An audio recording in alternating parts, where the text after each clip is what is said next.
This is a Good time, Charlie? production.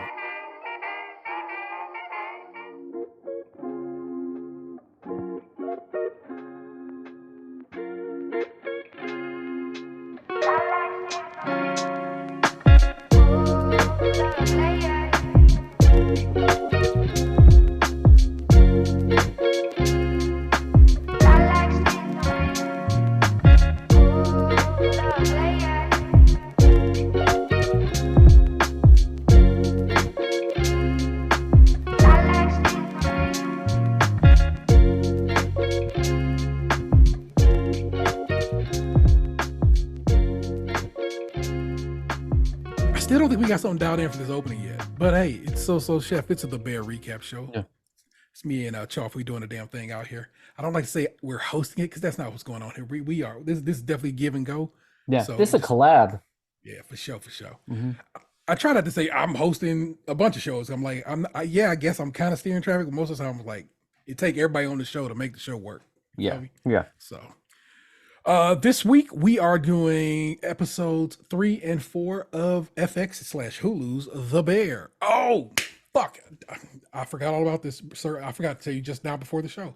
The trailer for episode season 3 is out. We got to watch it. Oh yeah, I haven't seen it yet. Same. So let me pull that up right now. Oh shoot, people, we're doing a live reaction here. Yeah. Yeah, The Bear. Season 3 trailer. Yeah, that just came out today. Nick Ju sent it to me earlier. 8 hours ago, in fact. Let me pause that. Hold on. And while he's looking for that, I think instead of saying we are host and co-host or co-hosting, we, like the Beastie Boys, are just gonna be passing the mic. It's the ill communication. Right? Wow. Fuck. I don't know if I like the way the turn looks in that trailer. No, okay, so I think we're back to more of the intense, like how season 1 kind of functions. But I'm worried about Carmi. What I would like to know, I'm gonna watch every episode. Like that's without saying. I need to see the finale. Like I need to see the finale first and then go back to the beginning because someone's gonna die. Like just he I know he's been working on himself in these past 2 seasons, but he has so much more to do. Yeah. He has to work because right now he's just trying to get through his brother. But we know what his family life was before, even before that. Yeah. And it looks like he's gonna slip back into some old habits that are very unhealthy. Damn, that shit stressed me out where I was like, oh no, these are mistakes. Like these are, I think we'll see, was it last episode? No, I think it was this episode. We see a bit of like the past, his experiences. And so this kind of plays into this new season. You can see the parallels where it's like, oh, you are going to become the master that you kind of hated. So, fuck, I don't know. But you technically don't. You, the listener, you don't know about that because you're only on episode 3 of The Bear. You're not hip yet. Yeah. So go watch the trailer and then see where this is going. But even with that little trailer for this, what is this, season 3? Yeah. It still didn't give up much. Like it's very light stuff where it's like, okay, yeah, I mean, you're fucking working in a restaurant. It's stuff we've already seen where they're transitioning, but you can also see, I think, in each of the characters that they showed right now, they've progressed in a way, but they are still themselves somehow. Richie was being Richie. Like everyone was being themselves. So it's like, I'm excited. I'm very excited. I'm glad I got to watch that with you because I hadn't even watched it yet. So that's dope. But let's get into it. Again, this is The Bear, created by Christopher Storer. This is episode 3, which was written by Christopher Storer, directed by Joanna Calo. First time director, but she's produced on a bunch of stuff and one hell of a Doughboys guest. So let's get down. Your characters still stand the same. You didn't get, but who do you get introduced to this week in episode 3? I think we are. Nope, nobody different in episode. Yeah, 3. Nobody knew. Episode. We'll see what episode 4 has to bring. General overall summary: Carmi thinks the restaurant can run better and wants to introduce a French kitchen style brigade, making Sydney his sous and thusly the restaurant's manager.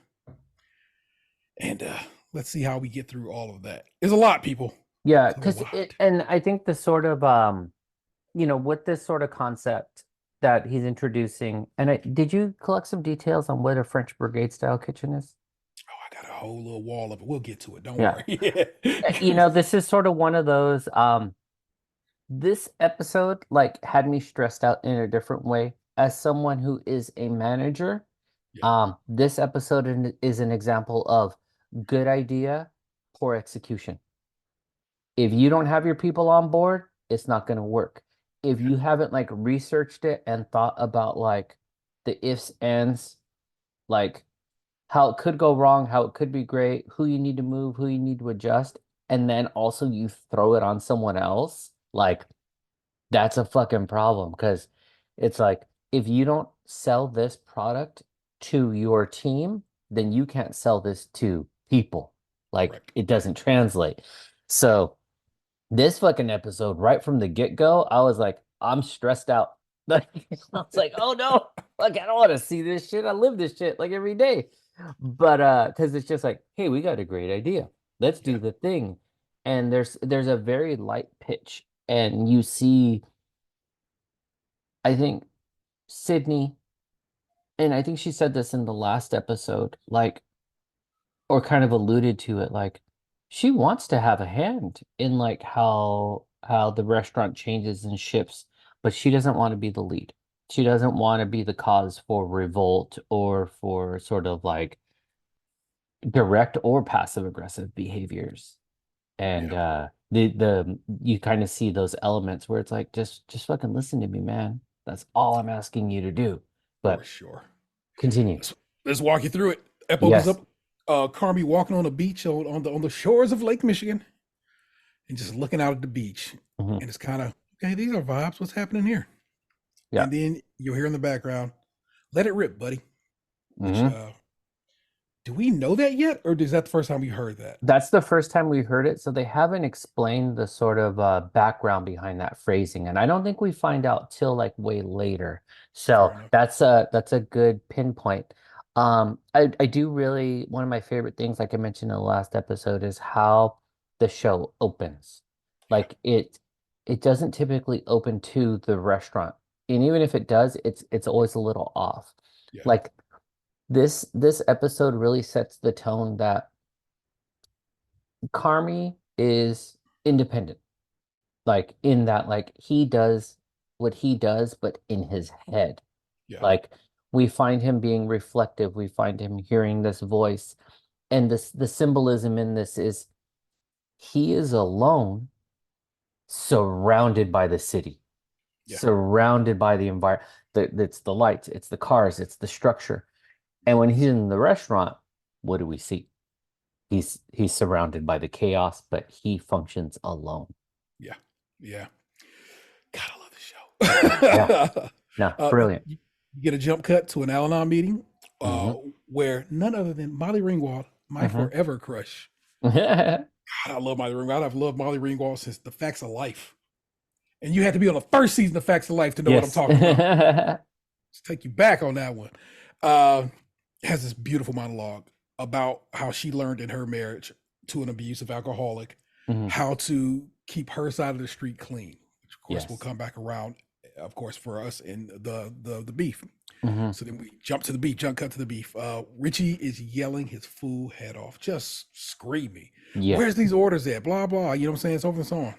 And Sydney pokes her head out. I was like, bro, you have to push the orders back to the kitchen via the system they have in place now, which involves, literally pushing a button. And Richie don't know that yet because he's used to the system they have, which is yell an order out and then the order comes up. That's not the system any longer. Yeah. We're dumb fuck. The whole time, Carmi and the rest of the crew, like I said, are just trying to fill these orders. And this whole time, we get these gorgeous shots of Chicago at night. And this is so beautiful. And then, like I said, we get just Carmi kind of laying in bed, and then he kind of just pops up.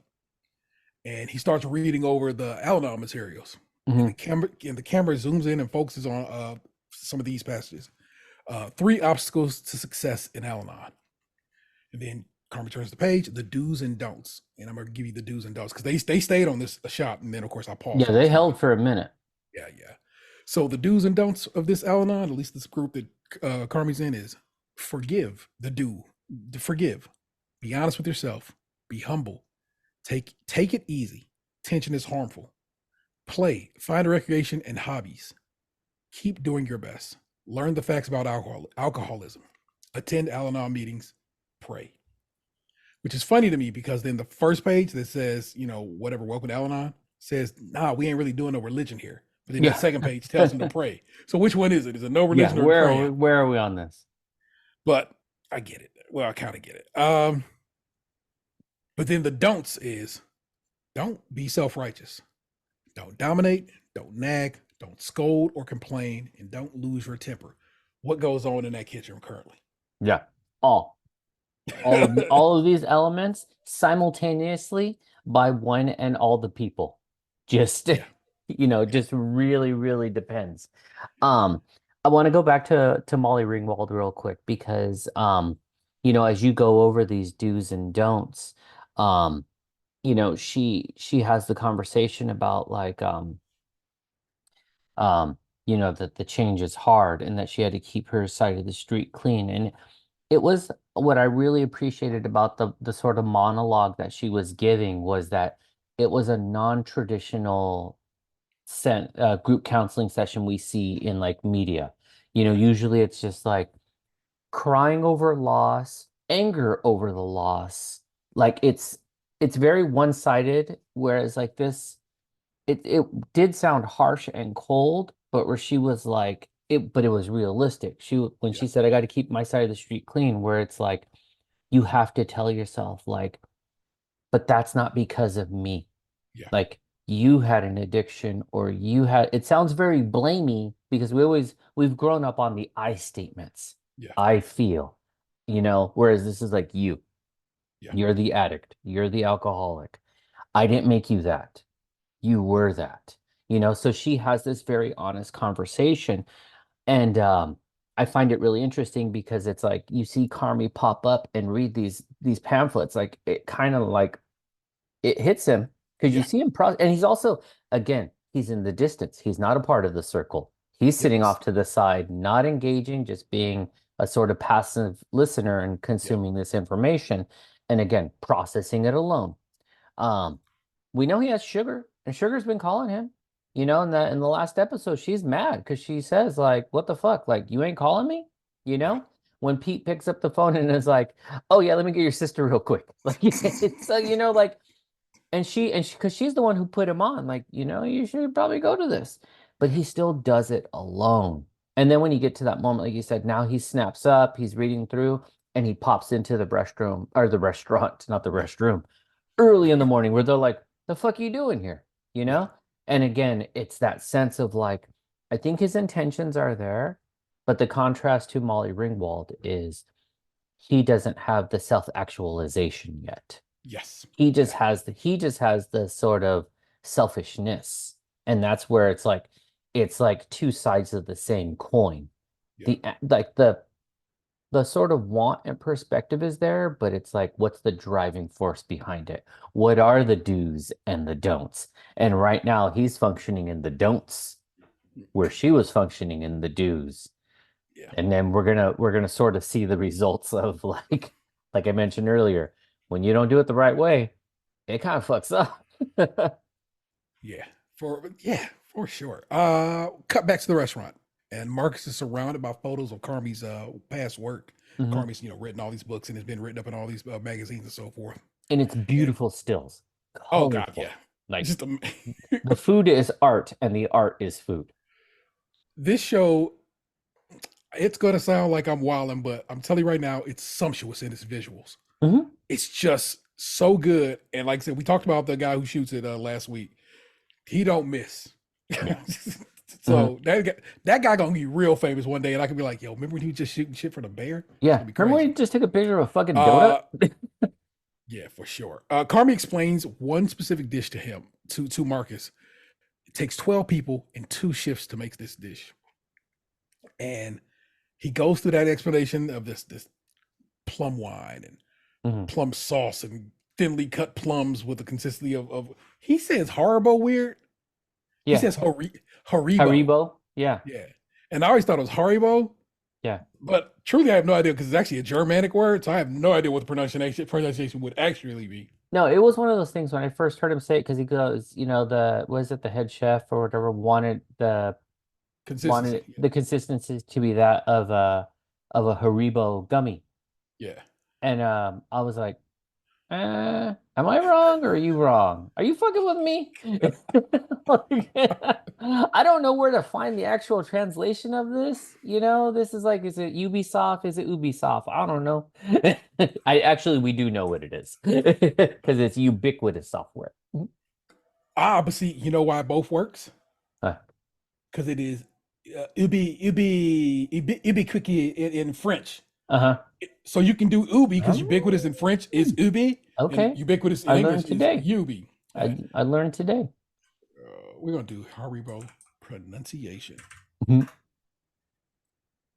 bitch! All right, I'm gonna play it. Let y'all hear it. Tell me if you can hear this when I push play on it. Haribo. You hear that? Haribo. I don't know. I don't trust the voice though.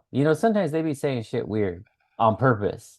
So hold on. There's a whole video over here, so we can just jump to YouTube right quick. How to pronounce it correctly is what this says. So let's just here. We are looking at how to pronounce this name, as well as how to say more interesting and often mispronounced brand names as well that everybody gets wrong, so make sure to stay tuned for this.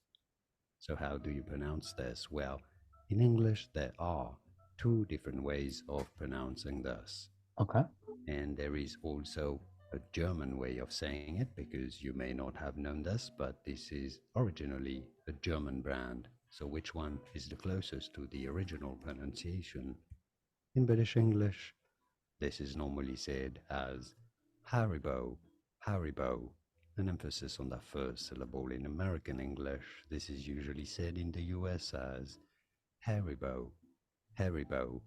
Now, in German, this is said more as Haribo in German, so the British pronunciation as Haribo is closer to the original German pronunciation than Haribo. I feel good about this. I do. I trust him more. I'm going to say, Carmi, you a bitch. You said it wrong. You had me question my senses, man. Where are we at? Of course, they're talking about the consistency and how this was like a battle because they couldn't get it. Until a sous chef comes along and knocks it right out. And how does he knock it out? Sid immediately turns around and says, veal fat. And Carmi's like, that's right. Veal fat congeals when it gets cold. And that ends up being the consistency of Haribo. Gummy bears. Horrible. And I love how Carmi speaks basically in what I believe to be third person here. He's like, a sous chef just knocked it out. Like, you're the sous chef, buddy. Yeah. Take that credit. But he doesn't do that. He's not the dude to take credit. Yeah. Funny. Because it's like, if you were not paying attention, you wouldn't catch it. You would just think like, oh, it's fucking Jeff. Like, he came through one day and was like, oh, guess what I found out?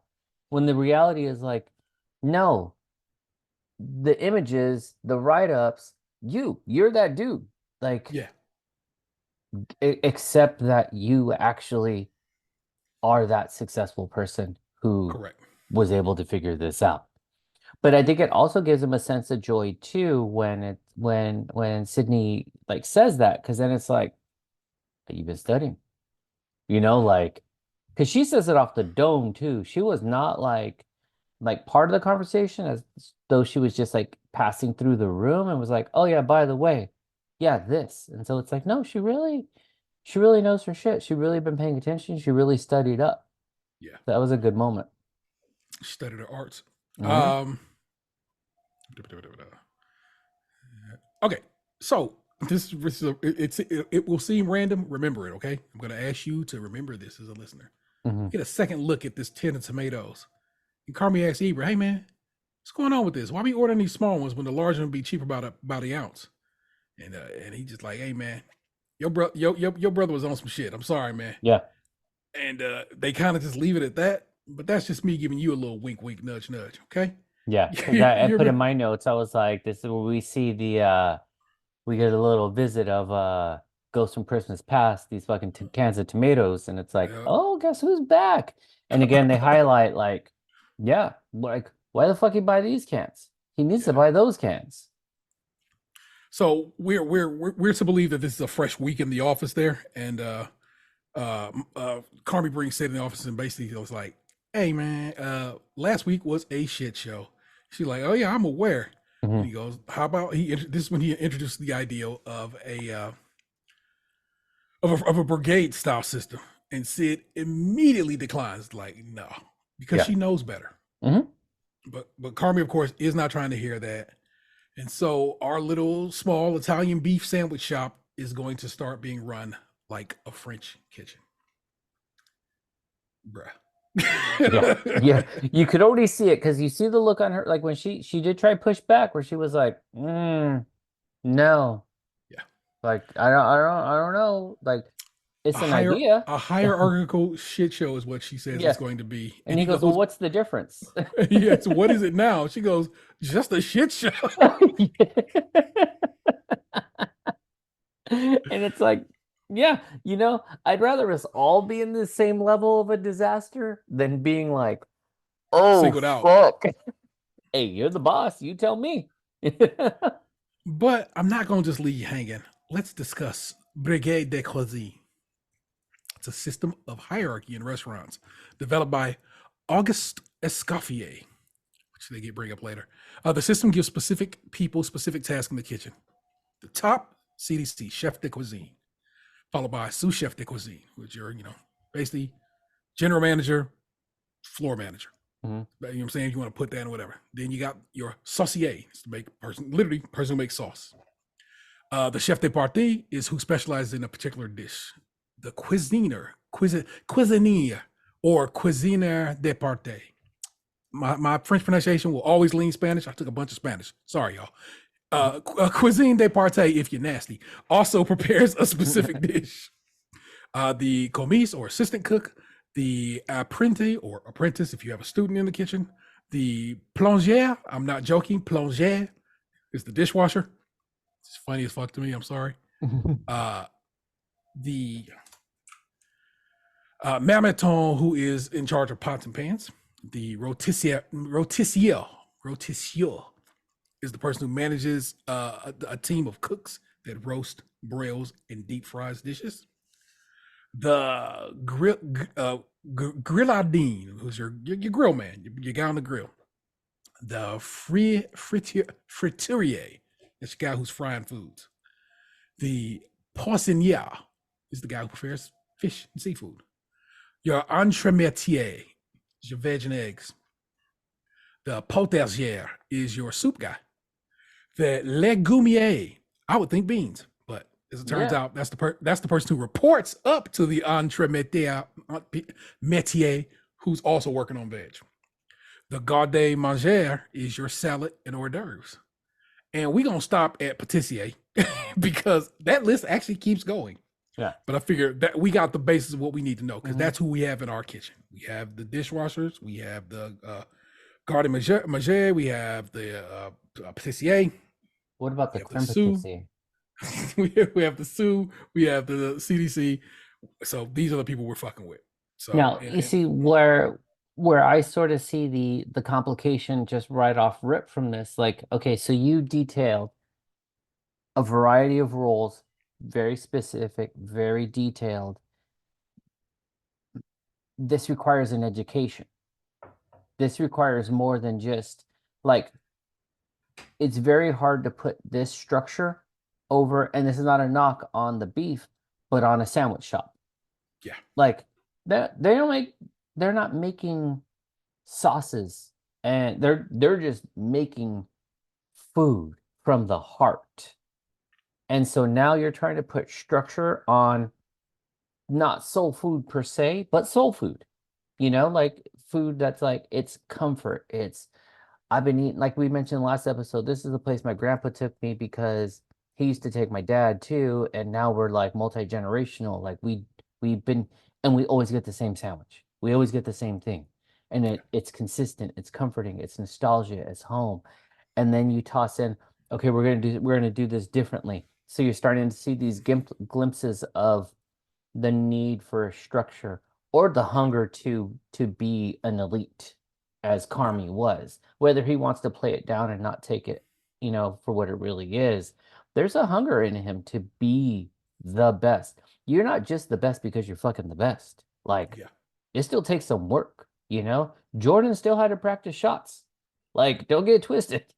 Like you still, to be the best, you still put in work. And so he puts in work. He wakes up early in the morning and he's like, shit, I'm about to grind right now. And go ahead.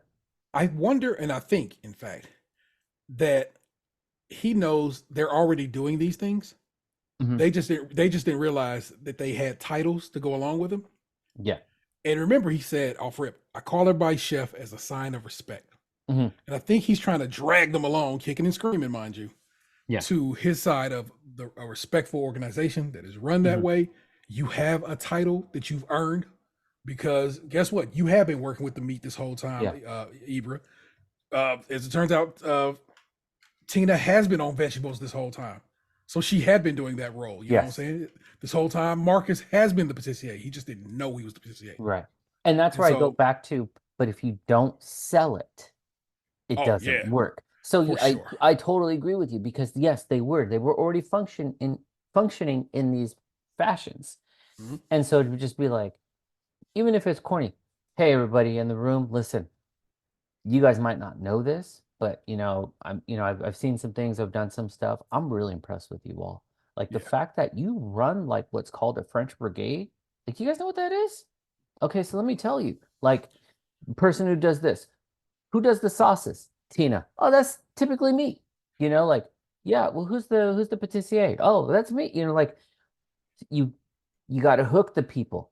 And he does this fucking real loose meeting where he pulls out the blue aprons and they're like, no, what the fuck is you talking about? But they're not like no off the rip. And in fact, everybody is kind of like, okay, I'm feeling this. And then Richie walks in and blows the spot up. Yeah, well, that's where I was. It was like, it was off-putting because some people were with it. My favorite was when they called it the French Brigade, and Abraham was like, "Last time I was part of a brigade, it didn't go so well." They're like, "What happened? Many people died." It's like, hey, chill, man. Listen, not that kind of brigade, my guy.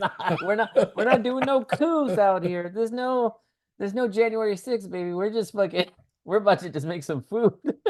and like Charlie said, this is exactly how it flows. Carmen comes out there, introduces the general idea, but says, "I'm gonna give it over to Sid to let her walk you through the rest of it." Yeah, it's like, bro, you just fucked me. Yeah, I just told you no to this, and then you just left me out here to dangle. Yeah, and so Sid explains to the staff their new roles, while Carmen goes off to answer this phone that has been ringing the entire episode. Yeah, that phone was going off the entire episode, and he finally goes and answers it. We'll get to that in a bit. Wait, no. Is that when he answers the phone, or is that when he leaves the room? He leaves to go answer the phone. He says, "I'm going to go get that phone. Sid's going to explain this to you." Okay. Yeah. And then, but so they don't cut over to him yet, though. They stay in the room with Sid. Yeah. And then we see, like, and then this point too is like to show how there still isn't the structure. When Richie pops in, he's late to the meeting. Yep. It's not clear whether this meeting was scheduled or not, or if it was just like, hey, everybody, get into the room so we can talk. Yep. And then Richie just comes in, being Richie, shits on it out the gate. And then, of course, Tina falls right in line behind Richie. Yeah, I'm your system, baby. And I'm like, get the fuck out of here, Tina. That's why I don't like your ass. now, funny side note to this. Like I said, because I manage people. Yeah. I still have this person on my staff. And she used to be my Richie. Like, she might be in the room, but no matter whether it was a good idea, bad idea, she was going to shit on it. And then once she shit on it, the staff went with her. Yeah. And maybe I had a handful of people who were like, well, let's hear him out, So what I had to start doing to the Richie in the room was I would sit with her first. Yeah. Hey, heads up. Okay, check it out. Here's what I'm thinking of doing. You tell me how if it can work or if it cannot work. You've been with respect, you've been here longer. So I just want to give you the opportunity to give me your feedback. And then because like Richie, I've been here. You haven't been around. I'll be here now and I'll be here later. Where did you learn that? Inherent. I'm a listener. So it was like, okay, if I can get you on board, because it's a whole thing. We'll get into that. Cadillac on Mars. Listen to it. I just want to know where that came from, because that's like, yeah. So then once I got her hooked, because I tend to like plan these things out long term, and we'll get back to the show, but it was like, because if I can hook her, guess what she doesn't do? Because in the end, she would get on board. Yeah. After she had already destroyed everything.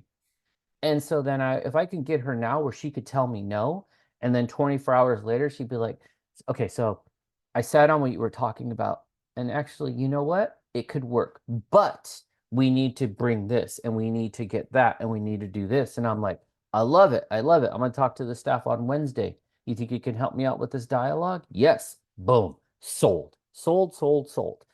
But you got to know how to read the room and have your people come into play. If you know Richie is your disruptor, you got to let them be a part of the dialogue so that they don't, because they won't shit on themselves. They'll shit on you. Yeah. And what ends up happening is when you get these people involved, when someone else in the room tries to be the disruptor, they are like, cut that shit out. I'm big dog. You're little dog. Stop it. And so then it's just like, okay, we're cool. So like I said, this episode, it stressed me out because I was like, you're fucking up. Like don't do this. Don't do this. Now, contrast, I'm going to give one more anecdote. I have done what Carmi's done because I have a person who works with me. And she has a lot of good ideas. And she has a lot of ideas that are not well thought out. And sometimes she'll fight me and be like, no, we need to do this. And I'm like, I'm telling you, not a good idea. And so then I'll say, okay, hey everybody, so we're gonna try a new concept. We're gonna try a new way to kind of break down this data. So I'm gonna hand it over to her. And then when I hand it over, she's like, but and very much like Sydney just read the pad. She listed the info, and then everyone's like, so what the fuck are we doing? And then in the end, she's like, you left me high and dry. And I'm like, is it your baby? And if it's your baby, you got to birth it. So go for it. In this case, it certainly was not Sydney's. So she ain't want this shit off the rip. I'm saying sometimes you got to be a Carmi. Sometimes you got to be a Carmi. In this case, Carmi was wrong all the time. All the way. Yes. Like, so Sydney's reading the pad. She's going through. He goes to get the phone. Even before that, though,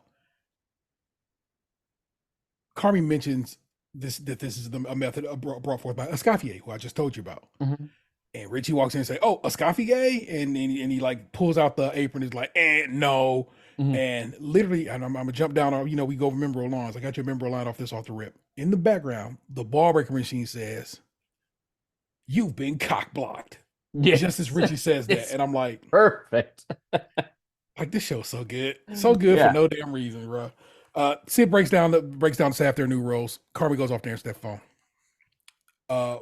When he gets to that phone, he picks it up. The person asks for Michael, and it just sends Carmi spiraling. Yeah, who then runs out the beef, leaving Sid in charge. Mm-hmm. Once again, we get these gorgeous shots of, in this case, beef cooking and vegetables being chopped and so forth. And of course, Sid is on her game because she knows what she's doing. Yeah. And has gone to school for it and is educated, which Sofya just mentioned, has been educated in this, but she's on her game. Everything's kind of starting to run, and we got it going. But Sid slices her finger on an open box cutter that's just sitting on a shelf, leading to a very frustrated sous chef. Let's pause real quick because we're skipping over a key component too, or I think a moment, because in that phone call, it's someone named Nico. Yeah. Nico called, and Carmi, it does send him spiraling. And when he's like, is Michael there?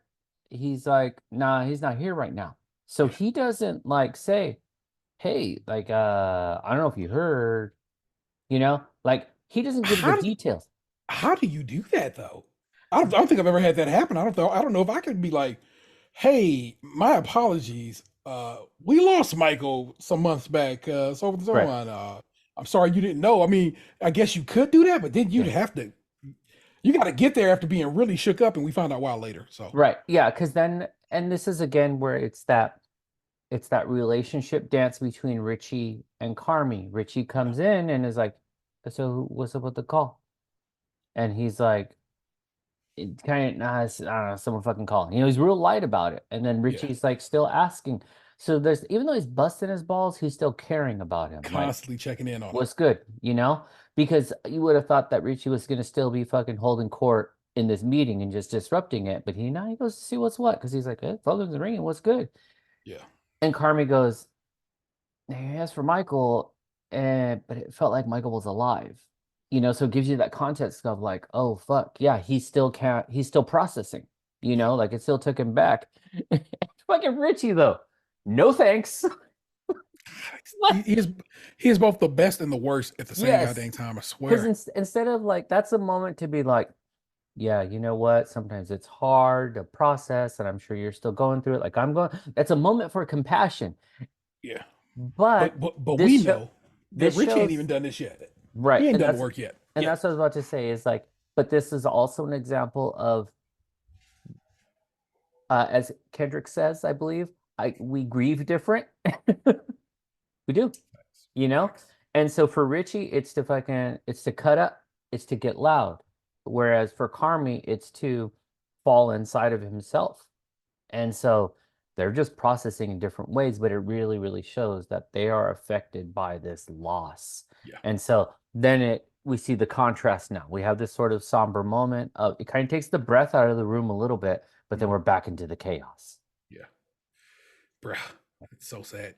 Tina, in a play that will make you hate Tina, goes and turns up a pot that Sid has sit on, a big giant pot, a pot you can set a child in. Too much food to be fucking up. Yes, not too much food to be fucking up, and she too grown a woman to be doing that shit. And so when Carmi comes back out of blue, he notices that this pot is basically just up boiling, and that's not what we want. We wanted a nice little simmer, and he's going off on Sid about it. Yep, and he's doing the don'ts. It's exactly what he's doing, bruh. And oh my god, bro, that's so dope. When you think about that, you put them two and two together right quick. You just, woo, Charles be putting me on the shit. he is doing the don't, y'all, and all, like I said again, this is just gonna make you hate Tina more. Yeah, because he and you feel for Sydney, because he didn't give her a chance. Not even. It went back to his moment of being told, yes, chef. Yep. And when the former chef was like, what did he tell him? Like, you should kill yourself or whatever, like, you know, and it's just the only response he got is chef. And it's like, in that moment, to go back to the don'ts, he was dominating her, he was scolding her, he was complaining, he was losing his temper, and he was not giving her the opportunity at all. That really like should have been a moment of like, listen, we all fuck up. So where do we go from here? Yeah. We move on. And she was trying to do that. And he was like, yes, chef. Yes, chef. Because it's like, I jump, you say how high. Period. Done. Yeah. Yeah. Wild. It was uncool, bruh. Yep. So now we have it again. Remember, she just cut her finger.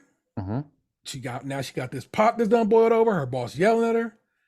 And now she's just like, so she's frustratedly going around to go do her check. Because remember, she's explained as a part of this system of the brigade, a part of that is going to be checked now. She's going to come through, check everybody at their stations to see if they do what they're supposed to do.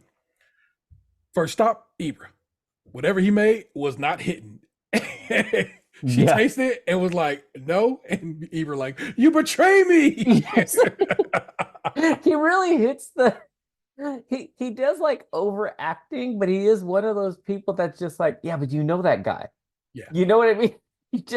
Everyone has that friend that's just like, man, you could have just said fuck you or something, but instead, you betrayed me. What happened to the brigade? And he does. Like, nah, come on, man. Like, they skirt over the Tina section. Tina's whole situation is a fucking mess. Yeah. And she's just picking her nails and bullshit and ain't doing nothing. They go to the low boys. They look, you know what I'm saying, which is where they have refrigerators kind of at knee height where they have stuff they have to get to regularly, is basically what low boys are if you have not worked in the kitchen. And they are a mess. She opens them up. They're disgusting. They're it's gross and they're disorganized as well. This goes from a frustrated Sid to we're getting toward a much more angry Sid. Yes. Because Carmen's like, yo, where these onions at? And like, we know that she told Tina earlier to do veggie prep. But Tina ain't do shit. And just like, no, that's on her. She's supposed to do them. She's like, woo. And so. And he breaks her down again, where he's just like, onions. And she, fine. Yeah, I'll go do the fucking onions. See, it gets to it, chop the onions up with, you know what I'm saying? Because she cannot be stopped. She's an excellent chef, so she knows what she's doing. But then she turns around or what when she's out doing her little walk around, she comes back, onions missing. Yeah. So she goes around, hey man, take my onions. Hey, yo, you see my onions? And Carmen's like, oh, they did this last week. You gotta pay your dues. No, the fuck I don't. Yeah. No. I'm grown. We ain't paying dues here. Well, and the bullshit in this scene is, where was Carmi and what was he doing at the time? Like, exactly. He was literally chilling in the office, like, because he was leaned back, like he's telling her what to do, but he ain't supporting her. He's not out there saying like, hey, I need you guys to listen to Sid. This is the real deal. This is my homegirl right here. Like, as this goes, I know you don't want her to be your boss, just like you don't want me to be your boss. But if we want this to be efficient and we want it to be successful, this is how it's going to go down. Sometimes you're going to hear from me, you're going to hear from her. And instead, he keeps like hanging her to dry over and over. Bitches at her about the sauce, but it's like, go check this. Fucking the onions, go check that. And so she's like, she's running the show. And where's Carmi? As she says, as we get towards the end, nowhere to be found. Yeah. And then when she does, he's fucking chilling in the office and is like, oh yeah, they pay your dues. Go back. When they hit his knife, woo, that motherfucker was hot. For sure. So it's like, it's cool with you. Yeah. Well, or it's cool when it happens to me, but it's not cool when it happens to you. Got it. Fair. Well, Sid stomps off to go get the veal stock she needs to start the demiglaze all over again. That Carmi just yelled at her about. They laughing like, we stole your onions. It's just jokes, baby. It's just jokes. Don't worry about it. Hey, you need some help in there? She's like, no, I don't need help. You don't ask nobody else if they need help. I'm gonna fucking do this shit on my own, because she's so angry. And of course, this giant 5-gallon bucket is on the top damn shelf and on top of a box at that. So extra out of her reach. Yeah. And I've heard a lot of people. I watched a lot of Bear recaps. People say, yeah, that is how restaurants go down. For some reason, they always put the heaviest and tallest shit on the top for some dumb reason. I was like, well, that's just stupid. Yeah. And it falls down, spills all over the place. But I love that it was the like gelatin veal. Exactly. Because that's where the conversation started. So we're back. Yeah. Again, this show does a great job of like, you could just take it for what it is, but if you just hit the little details, you're like, oh, there it is.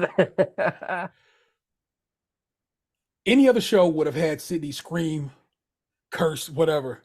But instead, immediately Marcus comes running in there with towels because he heard the shit fall and just starts helping her clean up. Don't say a fucking word at first. Yeah.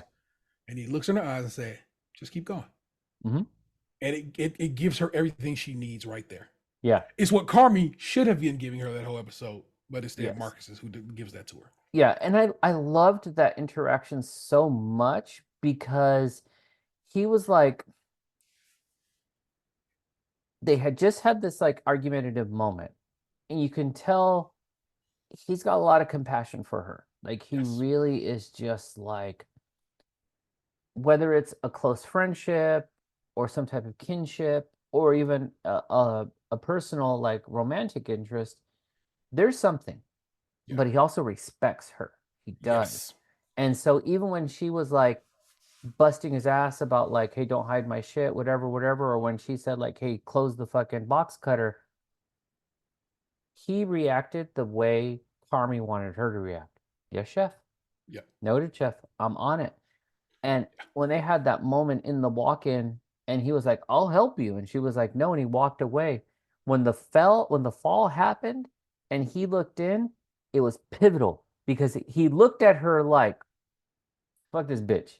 like if he was gonna walk on, but then he comes back in the room with towels, like because he gets like, hey, this is everyone, and like I'm here to help you out. I'm not here to dog you out. So it's his moment for redemption as well. He really is just like, listen. Marcus off rip was the first domino to fall. He was the first one to call Carmi chef. Yeah, he is bought in. Yes, already, and will continues to be throughout. And so you'll because see it's that. because we as his character evolves, we're gonna see like he's different. He's different.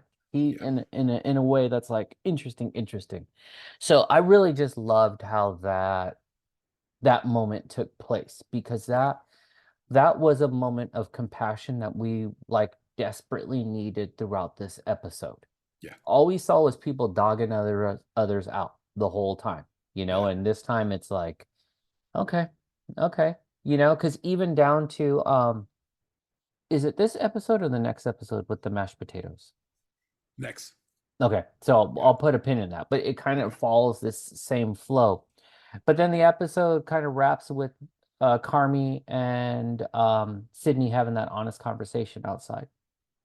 Yeah, hold on, before you do that, Carmi's going through the books in his office. Oh yeah. Notices some large sums of money are going to one particular company. What's it? KLB, I think. Yeah. And he's like, what is that? And he sees the phone number, so he calls the phone number, and that phone number is disconnected. And so we also get our little mystery for the season. What's going on with that? Which is something I think we'll have fun with as time goes on. But like Charles was just saying, we start at this point. Sydney has gone out in the alley, is sitting there, kind of getting her chill on. Carmi brings out family, you know what I'm saying, which we discussed last episode. They make a family meal as in the restaurant. And she's like, hey, it's good. She goes, yeah, it looks good. But then she just breaks it down to him like, hey, man, you let motherfuckers treat me real bad. And then you screaming on me. Then you get up and dip. Well, they're not in that order, but you know what I'm saying? And she's like, nah, bro, this is not what I came here for. I came here because I think I can stand out. I think I can do stuff that's special and interesting. And I'm not trying to be on the line, tweezing vegetables on, you know what I'm saying, a little plate, stuff like that. I'm not trying to do that shit no more. Well, I'm trying to be different here and do better. And you kind of fuck me on this shit. And then Carmi comes to her and says, hey, man, I was in an Al-Anon meeting. My brother was an addict, and I've been going to these meetings trying to, kind of get right.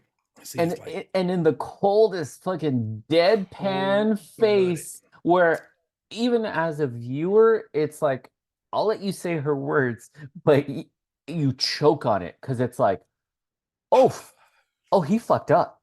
Like, because she's busting his balls right now, and she's like, listen, you fucked me over, and you fucked me over, and you fucked me over, and I don't want to be doing that shit, because I want to do this shit. Like, she's letting him know, listen, I'm fucking ride or die, but with you, I'm about to die.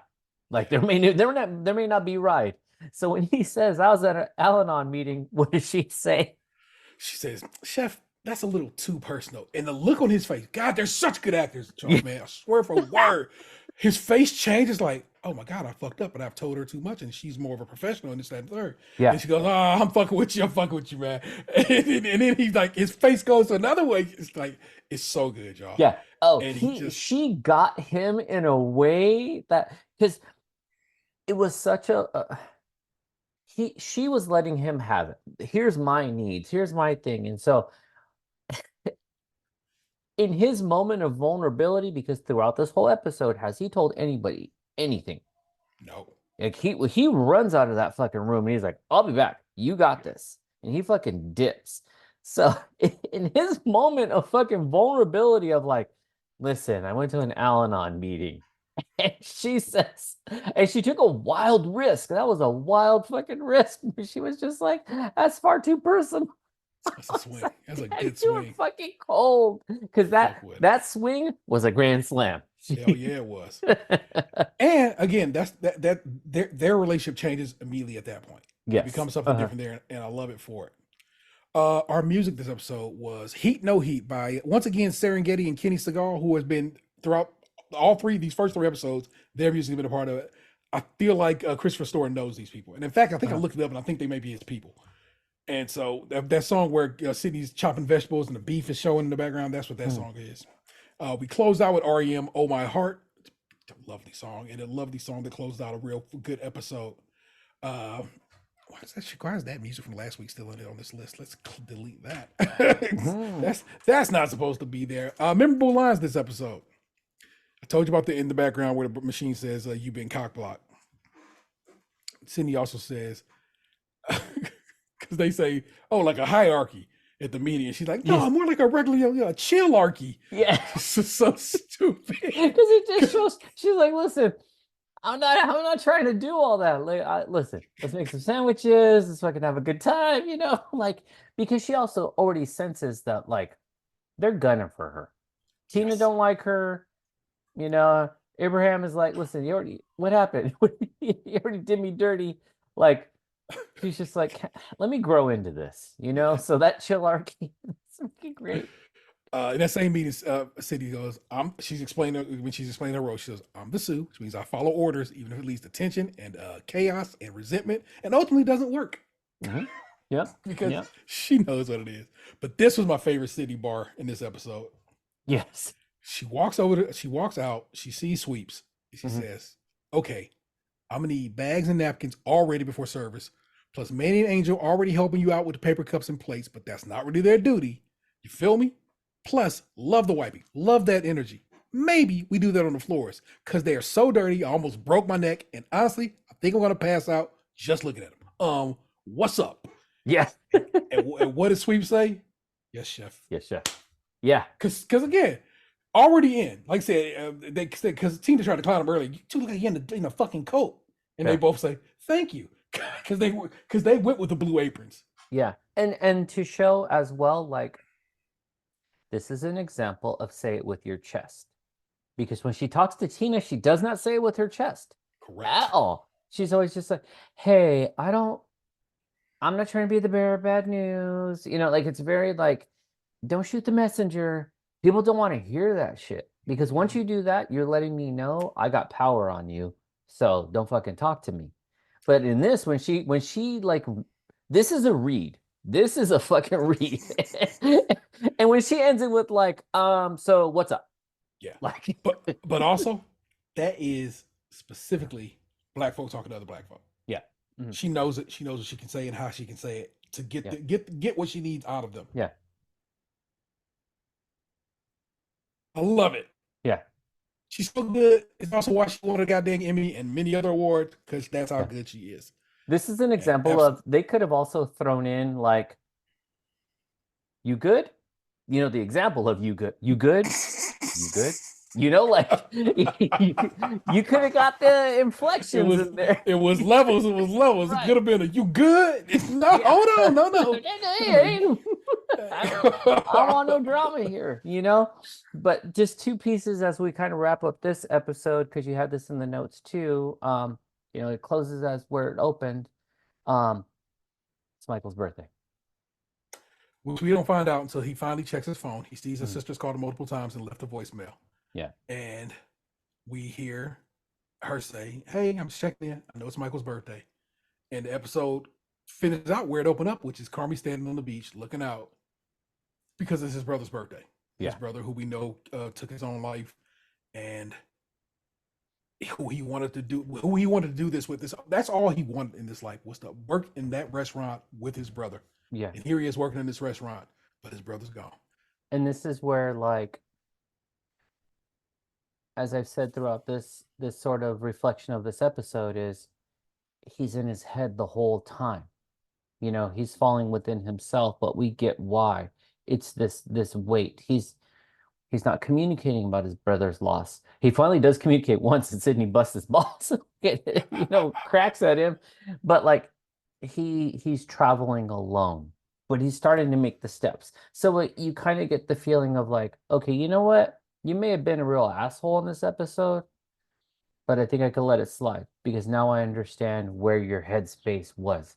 You just not only physically weren't here, mentally you were not here. Mentally, you could not have led that meeting. Mentally, you could have not told people what to do. I get why you were sitting in the office when Sydney came and said, where's my fucking onions? Like, you were just like, I just need 2 minutes because this shit is heavy. Like, I'm finally back home in this place that I always wanted to work with my brother. It's his birthday and he ain't here. Yeah. And I got this weird call today, someone looking for him and he ain't here. Like, this fucking hurts, you know? So you get that feel. And so it's a way to close the episode, but it's just such a, like, it shows the sort of the beauty and complexity of this show. Yeah. In that, like, you could just be like, yeah, some dumb show about these people working a fucking restaurant. But it's like, no, this is not two guys, a gal in a pizza kitchen. Like, it's not that. Not even close. Classic. It is. Joint. You know. Which then turned into two guys and a gal. But the pizza kitchen's for the OGs, if you watch USA. had to been there at the beginning. Right, exactly. It was an ABC sitcom that went, I think, probably 3 seasons total, maybe 2 seasons total, but still. But so, it just really shows, like, this show has layers to it. It's got the drama, it's got the comedy, but it's not all one thing. It's just like, come on this roller coaster ride with us. Yeah. There's gonna be some dips, there's gonna be some highs, some lows. Might throw your ass for a loop. In the end, you're gonna be like, whoo, that was fun. Like, that's how you're gonna come off. We're going to be tossing in a new element to our shows because each episode kind of highlights or has a moment with a food item. So, the big drama in this episode was the onions. And it's like, where were fucking Sydney's onions? So with this episode 3, we're going to call it At the Prep Station. T, how do you like your onions prepped? What are your favorite ways to get down on some onions? I gotta say, it's not that I don't fuck with onions, because onions show up in all kinds of places. Mm-hmm. But that's the only way I'm trying to get. And onions. it doesn't have to be in front of the stage. Could be anything. Hold on, what we call this? At the prep station. At the prep station. I need to add it to the notes, people, because we can do this at the. We can do this with consistency at the prep station. Straight up, I say I love onion rings, but I don't love onion rings. I'll enjoy an onion ring from time to time if well made. Where do you like your onion rings from? There's a spot here in town called XYZ.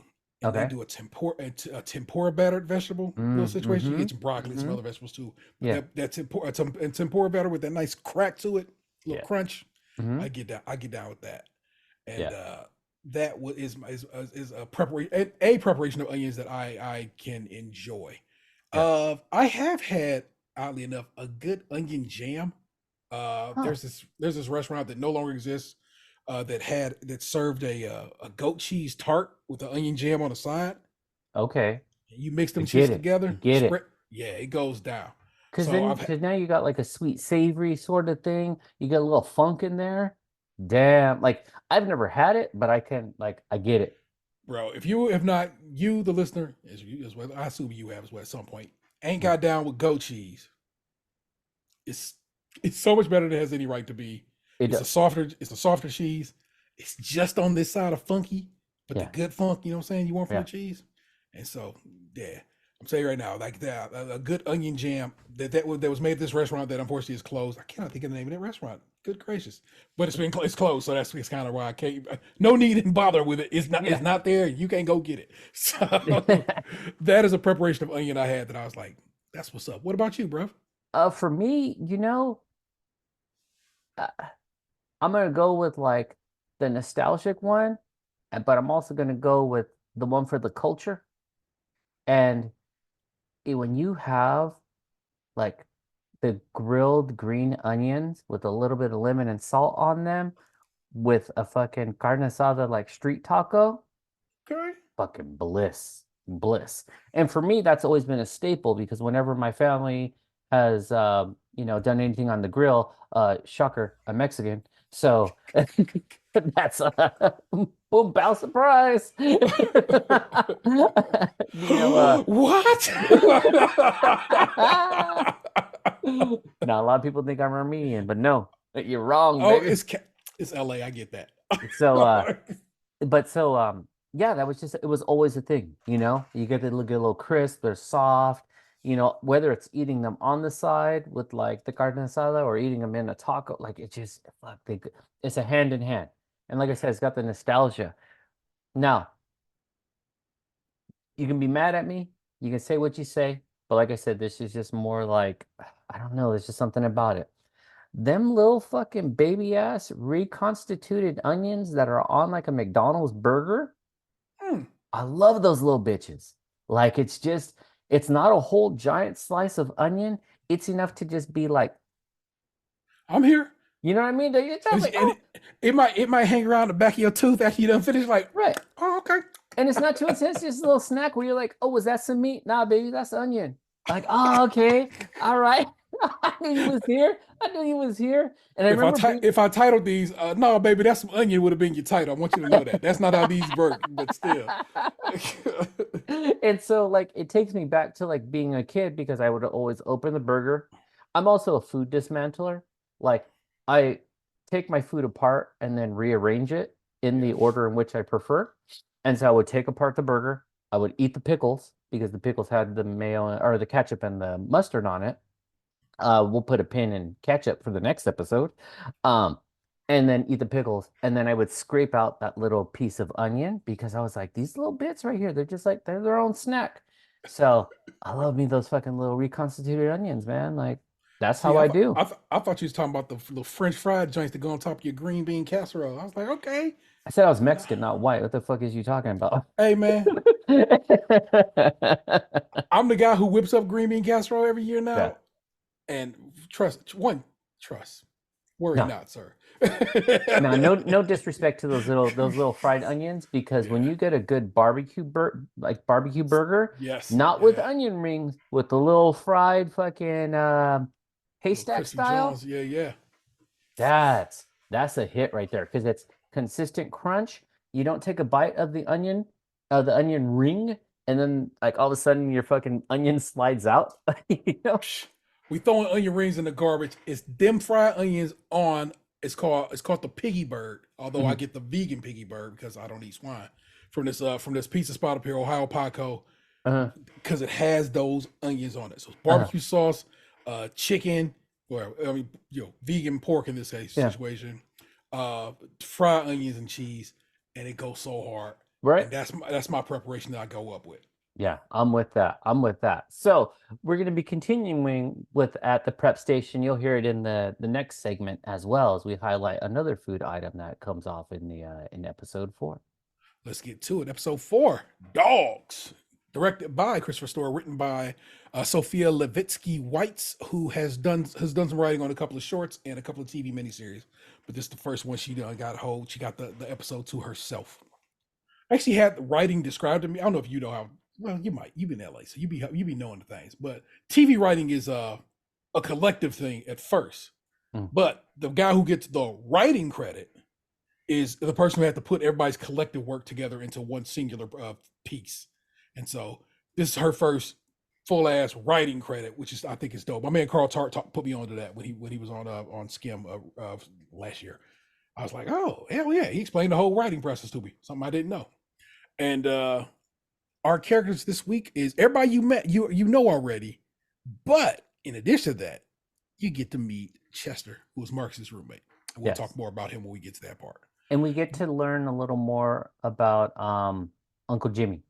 Yes. Oh, you get a whole This is the one, people. This is your lore episode. Yeah. You're gonna get a lot. This is the one where you tell your friends, listen, no, keep watching. Episode 4. That's the hook. That's the one. And they'll be like, man, I can watch that many. I'm telling you, episode 4. These shits is 25 minutes long, max. Yeah. Just watch the fucking episode. But episode 4 is the one, undeniable. Yeah. Perfection. Your general little summary of this episode is Carmi and Richie cater a kid's birthday party at Uncle Jimmy's house. That's your little basic, like, oh, okay, I see where we're going here.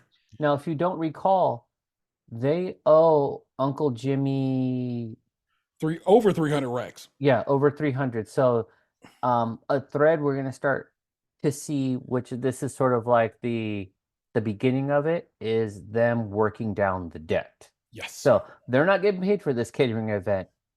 In contrast, they are paying for this event so that they can get this debt knocked down. Correct. The episode opens with a montage of donuts being made, gorgeous looking donuts, and you're sitting there like, what's going on here? And then they show Marcus just kind of looking in the window of this donut shop. Unfine days playing in the background.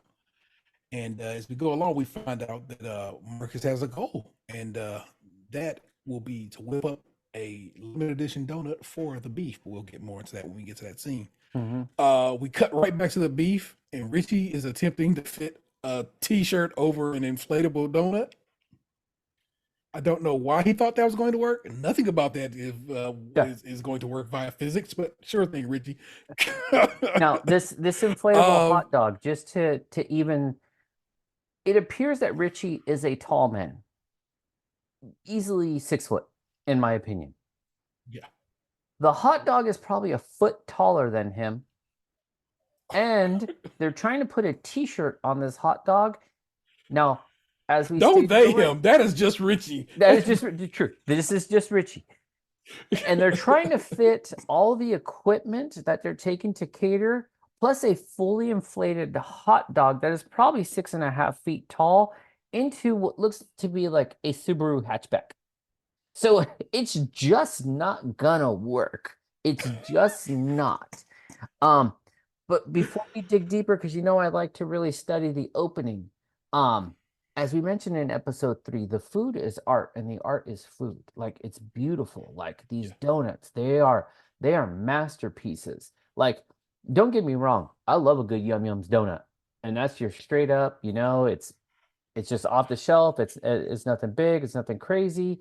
But then it's like, when you get those specialty ones that are just like, they're too good to eat, but they are even better when you do, because you're like, I didn't know I was going to be into cardamom. I guess I am. Like they hit you with a little okie doke flavor, and you're like, oh shit, this ain't what I thought it was. So. Hold on, did he just spec with some Chinese fire spice? Oh, right, shit, exactly. Son. Damn, this bitch got saffron. But so it just shit. That's an expensive donut. Right, exactly.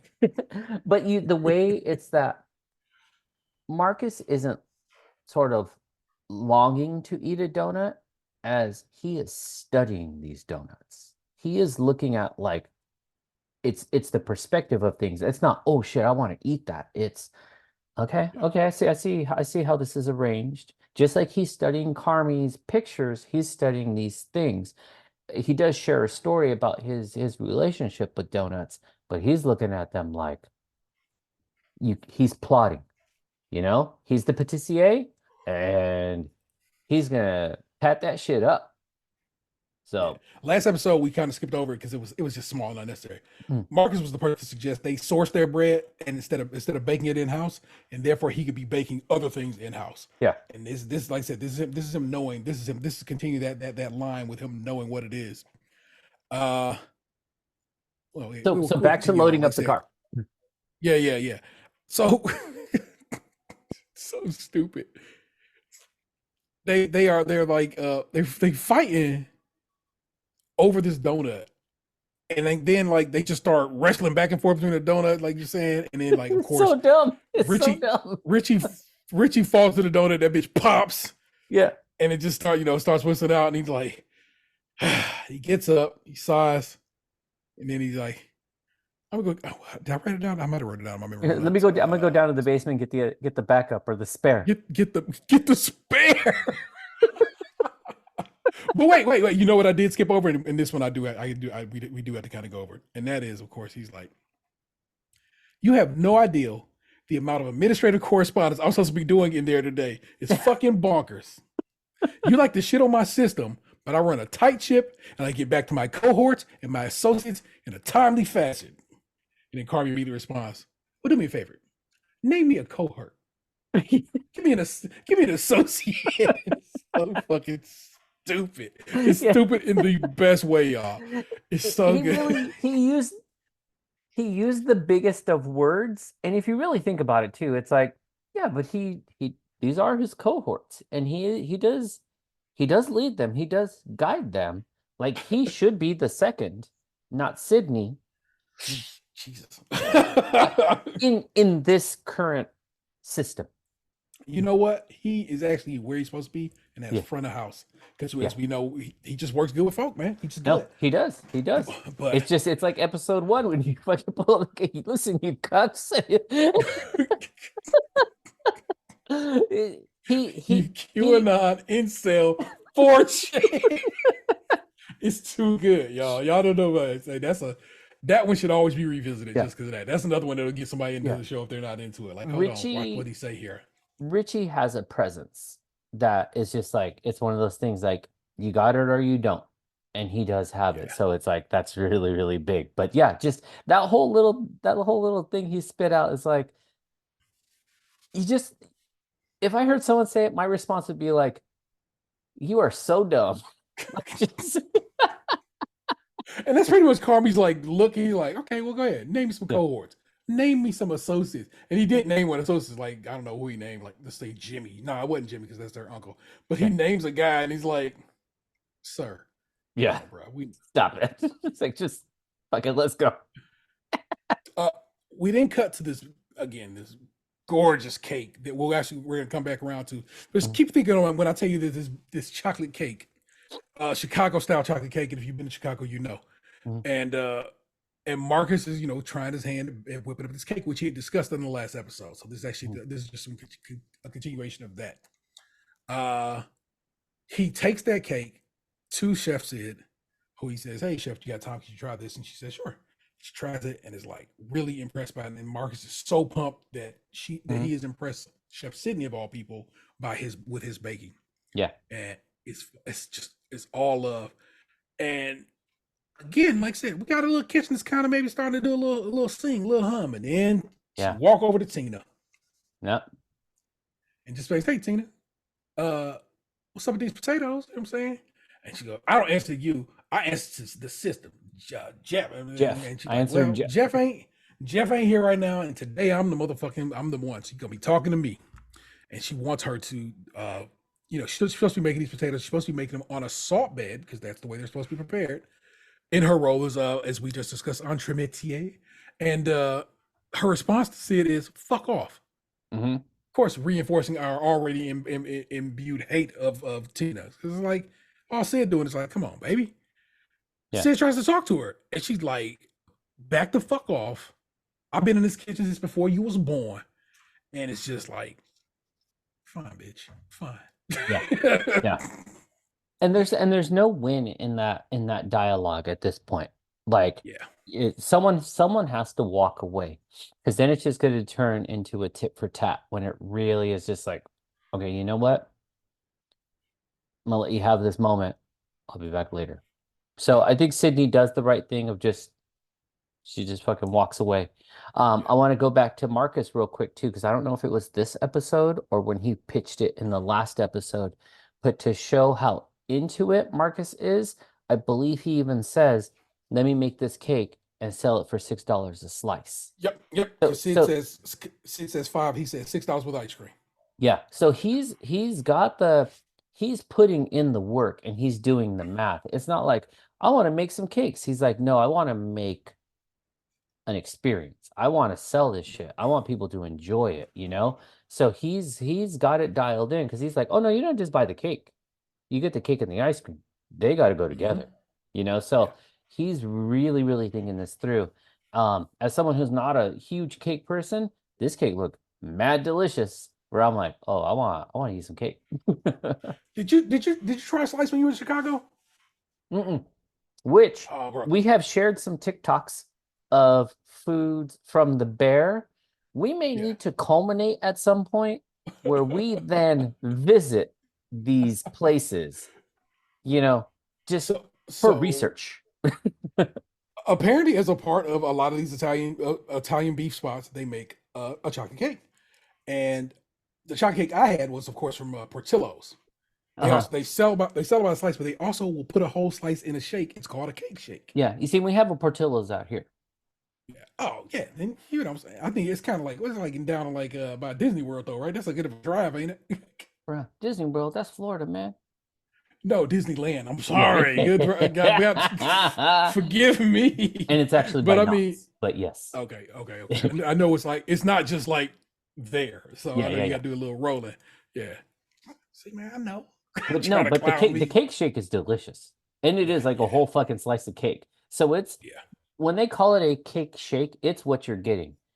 Cake with some shake. Not like a little bit. And so that's kind of literally what Marcus is selling here. A little a deconstruction, if you will, cake shake. Because he said what? Very much. With ice cream. Because that's a Chicago kind of vibe. Let's jump back to it. Carmi and Richie are driving to Uncle Jimmy's, where we get basically some foreshadowing because Richie's like, if he calls me Rick, I'm fucking lose it. Yes. and Carmi's like, man, just don't bring that shit up, bro. We owe this dude all this money, man. I'm just trying to get this shit done, get the fuck on out here, man. And literally just jump cut to Jimmy and Richie screaming on each other. Yeah, so it's a whole argument because we're now learning that a phone call was supposed to have taken place. Somebody fucked up and the accusation is that Richie didn't pick up the phone.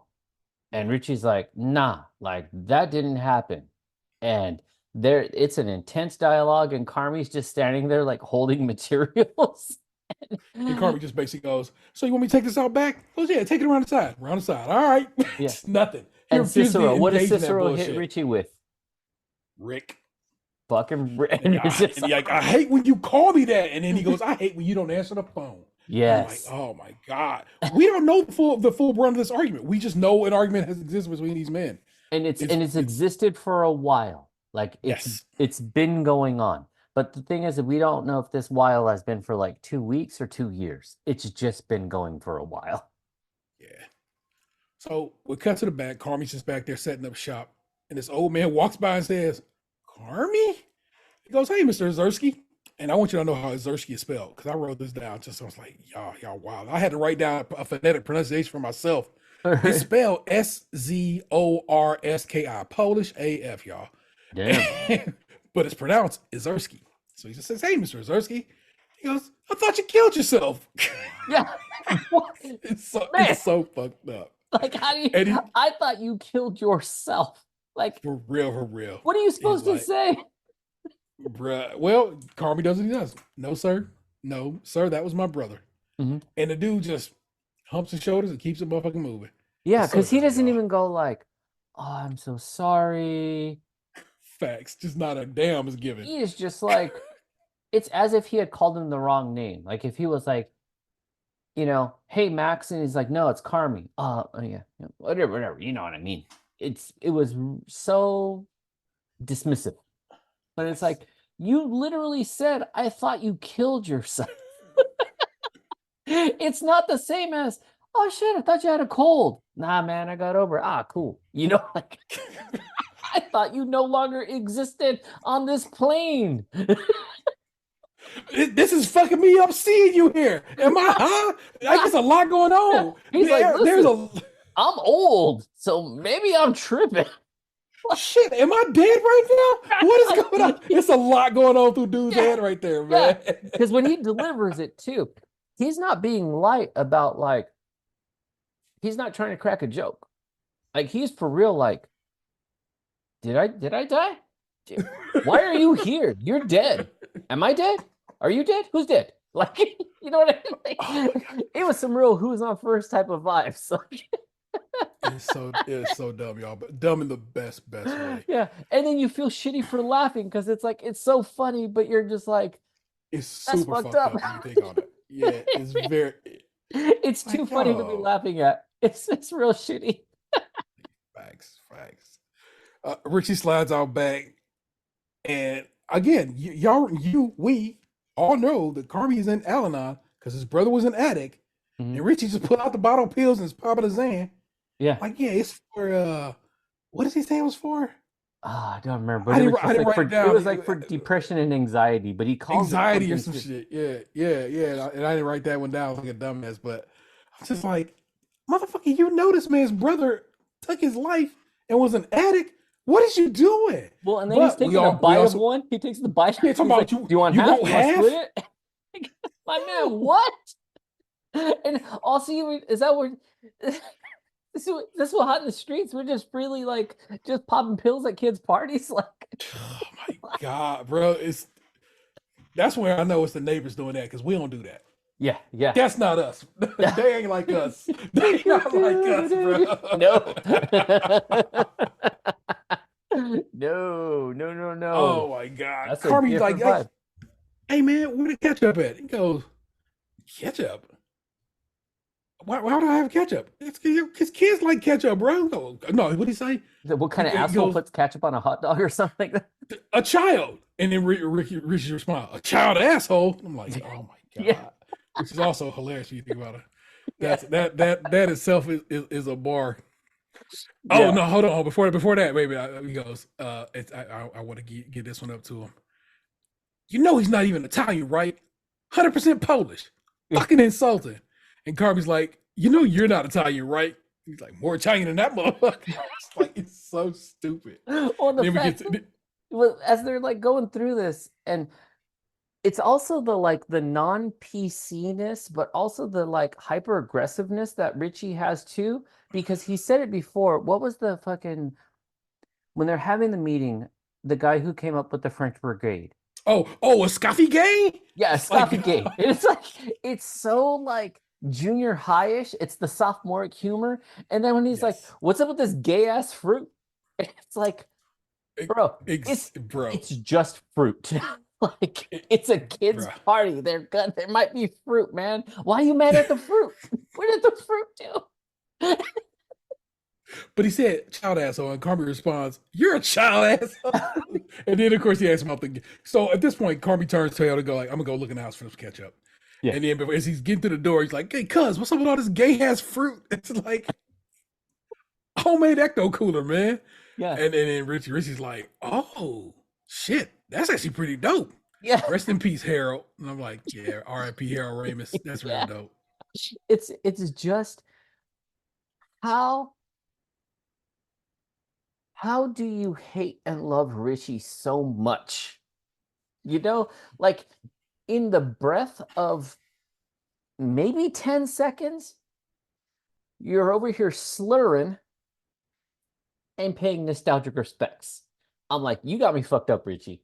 I want to be on your team, but at the same time, you're making me mad, but you ain't wrong. Like, you know, like he is you said it last week that these are characters, man. He is a wildly complicated man. Mm-hmm. And you get a little bite of his complications every episode. Yes. And he'll piss you off in one moment and he's like, God, he's so lovable the next. Mm-hmm. Yeah. I love his character. I love his character being that way. And so through all this, you see, you know, Richie puts down the Xanax bottle, they keep it moving. We cut to the next scene. But they don't, because they give you a little long pause, a close up on an open Xanax bottle. Yeah. So that's what I'm saying. We're gonna pin it there. We'll be back. Yeah. Keep that in mind. We cut back to the beef, where Marx's donut research continues. And we meet his designer roommate, Chester, who comes through with the Pantone color swatch book. Yeah. And basically he everybody knows Chester at the restaurant except for Sid. And he's like, oh, hey. So he meets her and he hugs her. Mm-hmm. And I can already say, y'all, I just know off the rip, Sid's not a hugging person. Yeah. You can tell. She just doesn't bring hug energy. No. She is more like maybe will shake your hand, but also let's just not touch at all. And also Chester's got weird energy where he has cocaine eyes. Like, I'm pretty sure you're high right now. Pretty sure. And he also... Cocaine eyes also will be a hell of a title. Yeah. One of my all-time favorite sub-characters on any show is John Ralphio from Parks and Rec. And so he gives me John Ralphio vibes. You know, just... He's just there to brighten up the corners. He's real got no purpose to be there, but just is the most wild, you know? Because it's just like, I don't want to. I got this meeting. What you say? I'm a designer. Of what? Everything. Everything. Yeah, it's so blasé. Just everything. Like what? Like, it's got to be a thing. Like you're wrong. Why did you ask? I got to dip out. I'm working with this brand ambassador. Like, what the fuck does that mean, bro? Yeah, I can't be smelling. I can't be smelling like the fucking. Can't be smelling like jardiniers, like, you know what I'm saying, and peppers. It's like, okay, buddy, I got you, man. I'm like, you ain't going to work. Fucking Chester, man, that's a wild boy. Yeah, for and then sure. he comes in, daps him up. All right, my G. Like, I love Chester. Chester's a fun little, like, that's what I'm like saying. just a little pop of color. You just need that. Exactly. Need that. He just pops in. That's what I'm saying. He's like the John Ralphio of this. You know, he just comes in. He comes in wild, short bites. Not enough for you to be annoyed by him, just to be like, what happened? It's like when you see someone accidentally trip and you're just like, oh shit. And then it's done. You know, like that's what Chester is. He just goes, throws everyone off, and then he's like, I gotta go. Holla, peace, God. You know what I'm saying? That's crazy. That is a wild boy. He's a wild boy for real. Marcus explains to Sid his desire to make a limited edition donut for the beef. Yeah. And he says, in addition to my other duties, he goes, I won't get lost in the sauce on this. And I love that. He acknowledged, he said, listen, I ain't fucking around. Yeah. I'm about this. I want to do this. And of course, Sid is so supportive of him and like, hey, yo, if you like it, I love it. And then we get a cut. Sid makes her rounds, you know what I'm saying? She's talking to Angel and Mandy about family. And they're like, hey, I'm some salads on family. And they're like, oh, yeah, cool. And then Neil, Fack is in there for no reason. Remember, Fack don't work there. And at no point has Fack been called in at this point in time. So it's a wild thing that Fack is in the restaurant. And I want to make sure y'all know I'm saying Fack, F-A-A-K, Neil Fack. Even on the show, I'm oftentimes like, did they just say the F-bomb? No. That's this gentleman's name. He is Neil Fack. And that is his name. So, but they hollered my man Fack and they like, bruh, you don't work here, because he was like, hey, come on, Sid, can I get a family? She's like, bro, you don't work here. And he's sitting there with a screwdriver in his ear and then on his face, and I'm like, oh, get the fuck out of here, Fack, you wildin'. But you know, that's another wild boy. Yeah, that's another weird. Fack is the guy that's just like, who said this line? You'll know because it's old school hip hop. How can I be down? Like, that's all Fack is. Fack just wants to be down. You know, that's that. Dr. Dre, Ed Lover. How can I be down? Shit. Yeah. Word up. You know, remember, yeah. That's all he wants. He's like, listen, give me a satin jacket and a hat. I just want to be down with the crew. You know, let me. I know I can't break dance. I know I can't pop and lock. I just want to be here. I want to be part of the ambience. Poor Fack, man. Oh my God, it's so wild. But at this point in time, Sid sees Ebert like, hey man, what you think of that cake? He goes, yo, that cake hitting, and you give my man Marcus a lot of confidence. Mm-hmm. And so, like I said, at this point, we see it. Everybody's kind of like brigaded down. They riding for it. But then off in the background, you see Tina making a face, got a screwed up face. Yep. Because she's not down with this right quite yet. No. And then we cut right back to Jimmy's house, where Carmi, of course, on the hunt for ketchup. But everybody's so excited to see Carmi, and it's like, yo, man, my man, Mr. New York, hey, you know what I'm saying? Hey, sorry about Michael. Oh, hey, good to see you. This, that, and third. This is the homecoming we've been waiting for, but it's also the homecoming that Carmi has not wanted. It's been avoiding this entire time. Exactly. And this one dude, the guy who called him Mr. New York, is like, talking to Carmen is like, how does it feel to hold on, I think I wrote it down. Let me scroll down to my notes here right quick. Did I write it down? I did. Well, hold on, let me double check. I thought I wrote it down. Let me see. We have notes that we have on Google that we can both dip in and out of, and then I got notes on Word on my computer that I keep. And I thought I wrote, oh boy, what he said down. Scroll. No, I don't know. I guess I didn't write it down. Either way, so this dude is like on some old like, so you work in a restaurant. How does it feel to be like what did he say? Something like a bum or something to that effect. I truly thought I wrote it down. How does it feel to be a fucking loser for working in a restaurant? And we met Pete on the phone last in episode 2. Yes. This time, in this case, Pete's in the building. Pete's in the building, and Pete's like, hold on. I need y'all to know that Carmi worked for the best restaurant in the world. Yeah. Not no fuck. This ain't no bullshit, my dudes. I know y'all trying to wow, but the best restaurant in the world, at least according to Eater. So it's not like, don't think that this is some nonsense. And like, Carmi truly notices and is affirmed by Pete's support of him amongst this nonsense, because he know what it is. He know how his family roll, and they was definitely gonna try to ride out on my man and talk reckless about him.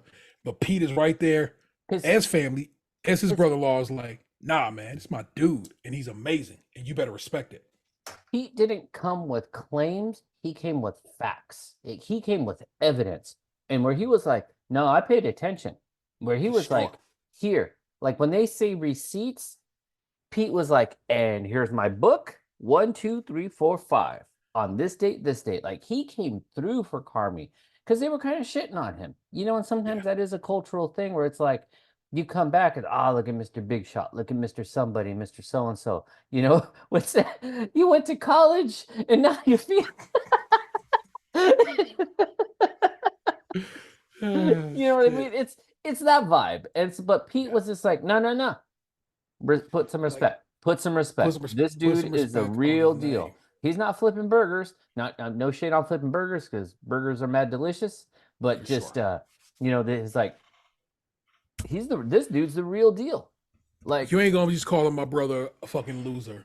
Yeah. And I'm telling you right now, he is amazing, award winning, on some next level shit. When all y'all motherfuckers is over here sitting eating hot dogs, chill out with that shit. Yeah. And so and like I said, Carmi has a look on his face. He said, "You have ghostwriters. He wrote, they not like us." Just letting you know. You know, I know you on that reference track, bitch. Yeah, but not my man's right here. He in the studio writing right now. He pen and paper in hand. He got 5, still got 5 more in the chamber, baby. You know, like, but that's what it was like. He's like, no, there's levels to this, and we in this environment are not on his level. Just so you know. Just so you know. Yeah. So that was just like, and it's. Pete, we talked about him before. He's just a good dude. Like, he just wants to be cool. He's not trying to start shit. Because he also doesn't come in like a wild asshole, too. Like, hey, fuck you. He's just like, hey, everybody, just to be clear, like, here's what we need to know. And it's like, oh, man, fucking Pete, you all right. He's mad sleepy. We'll find out why, but he's all right. we in fact, we bounce outside, and Jimmy and Richie are chatting. And we finally get a breakdown of why they don't fuck with Pete. And it's just because Pete's such a nice guy, they feel like he might be a narc. Yes. And these motherfucking, you know what I'm saying, just goofy, kind of Italian, kind of not situation is like, I can't fuck with nobody who I think might be telling on me, man. Yeah. And it's like, y'all got to chill, bro. That's not even his whole vibe. Yeah. But we also get a breakdown of this fight finally. We finally figure out what it is. As it turns out, Cicero owns a property, and in that building, somebody's sink was flooding. Richie had been coming to Cicero this whole time, like, yo, keep me in the loop for jobs and gigs and shit like that. Then I can do so much. I'm a jack of all trades, man. Make sure you let your mans know if some work come up. Well, he needs a plumber, of course. So he goes, hey, yo, I got a guy. And repeatedly is hitting up a number trying to get a hold of this guy. Yeah. And they're back and forth, like, this whole thing. Nah, she called. You don't pick up the phone. Like they're back and forth, and Richie's like, no, there's no fucking call. Like, I don't know what to tell you. Yeah. And so then Cicero's like, hold on. So in this conversation of receipts, he pulls up the phone and he's like, let me read the text. Bing, bang, boom. What happens? And he reads off a phone number and yells, that sounds familiar, Rick. And he's like, oh yeah, it does sound familiar. You know why it sounds familiar? Because that's Michael's number. I'm 312, dog. Nobody reads digits no more. And immediately you can see the regret in Cicero's face, like, fuck. I've been riding this motherfucker this whole time, talking wild records about him, calling him out his name, being shitty to him because I thought he played me. Yeah. And in reality, no such thing happened. And Cicero's riding him hard. Like when they were having the argument at the beginning of, like when they first arrive at the house, it's intense. Like these fuckers are gonna fight. And like Richie's upset even just in the car where he's like, this motherfucker says something, man. This motherfucker says something. We're gonna have a problem. So now we get it. And it kind of is again one of those moments where Michael and his relationships and his passing, it's this ripple effect that's going through time where it's like it could have just been a wrong number where he could have been my number ends in a 3, that shit ended in a 2, but whose number was it? Michael's number. So now they got, again, they're back to processing, like, fuck, all right. Sucks, truly sucks, but also all of a sudden, oh shit, we come to terms. And so we flash back to the restaurant. We go back to the beef. And Tina's running through, clearly off in the weeds with this damn potato. Because she's supposed to be making mashed potatoes, but she's supposed to be making them in the new recipe, which is basically a recipe that Carmen said to put together. Which involves using the salt bed to cook the potatoes, and then, some milk, some cream, some rosemary, some other things. And Tina is like rushing and trying to peel these potatoes with her bare hands. Like, what the fuck is you doing? You in a dirty ass towel. Yeah. So Sia comes on, it's like, hey yo, could we please not use this filthy ass kitchen towel? And you use a knife and maybe some gloves, you know what I'm saying? Get the shit done. She's like, why is you always bothering me? And she's like, because it's my job, sort of, Yeah. It's literally what I'm here for. And that's not me bothering you. I wish you would have said this. It's not me bothering you though. I'm present because I need to be, and you need to do this right because it's your job now. It's your role in this brigade. Yeah. And she all angry, but then we cut away from that because Sid didn't try to, just trying to assist him, saying, and they show Marcus icing this cake, and they show him making the icing, the frosting, whatever you want to call it, and so forth. And again, I want you to, I truly need y'all. I'm not joking when I say this. Take a good look at this cake that at the end here, at the end of this episode, and keep that in your mind. Just always have that kind of sitting in the back of your mind, like T was saying something about that cake. Just keep that in your mind, all right? Because it's there for a reason. Put it there in your head for a reason. They kind of boom right back to the party. Jimmy and Richie out there laughing their asses off. Carmi is out there like giggling too, kind of like, oh shit, we all family giggling finally, you know what I'm saying? And Pete slide out like, hey, what we laughing about, y'all? Yeah. Because Pete got big narc energy, y'all. He does. Because wasn't he wearing like, let me tell you, you wear a vest zipped all the way up, you're a narc.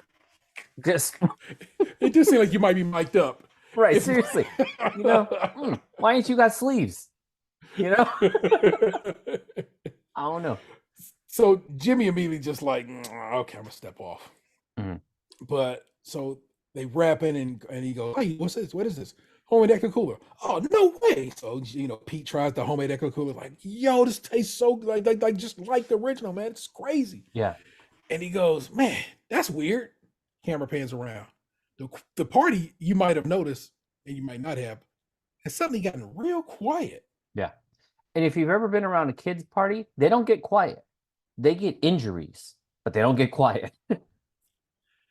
And the camera pans around, and these kids is lights out in the backyard, just slept. Yeah, they are 1000% sleep on each other. Like Richie immediately is like, get a little pat down. It's like, I gotta go. It's like, you motherfucker. Yep.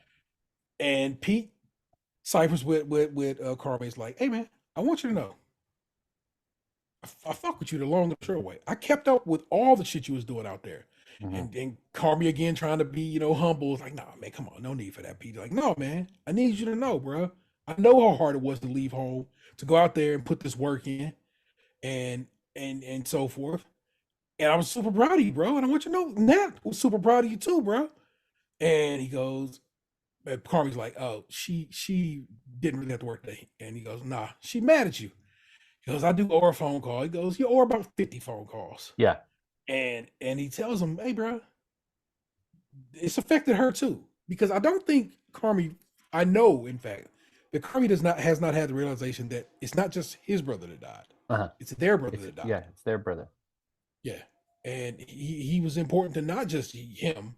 And you weren't, and yes, you're mad at him, and we're already mad at him because he wouldn't let you work in the restaurant, but you're also mad at him for leaving the way he left and so forth. And he's like, that's how you know Pete's a stand-up dude, man. He's like, yeah, I fucked you, I love you, I'm proud of you, but you fucking with my wife, bruh. Yeah. And I need you to get that shit right. And I love that because Pete didn't come at him sideways. At all. It's not in Pete's nature. Like this was very much the like when they say like, you know, like if you're gonna step to me right.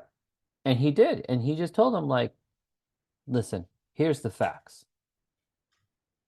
Your mom or your sister lost a brother too. Yeah. You owe her some calls. Yeah, she is mad. He just laid it out there because he put it in a way that's like, I'm not telling you so that you will feel bad about yourself or that you'll argue me. I'm just telling you, listen, people's out here going through shit. Yeah. You gotta call your sister. That's what it comes down to. Period. Like and I'm letting you know I got your back. I've shown you fully. In two instances now. I got your back here, I got your back there. I'm telling you, I got love for you. Like Pete's really coming through with the love and the compassion. Like as much as Pete may be a narc, he's a good guy. He just is a good guy. And he is like mature about it. Because he didn't come with being like, listen, motherfucker, let me get in your ear right now. Listen, she's mad. She's fucking yelling at me. Now I got to be yelling at you. And he was like, no.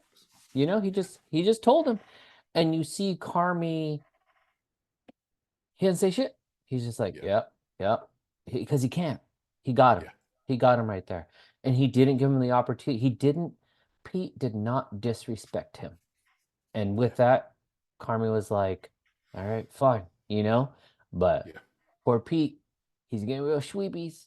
Real shweebies. Pete, so Carmi's like, oh, let me refresh this ecto cooler. Pete goes, man, I'm all sleepy for some reason.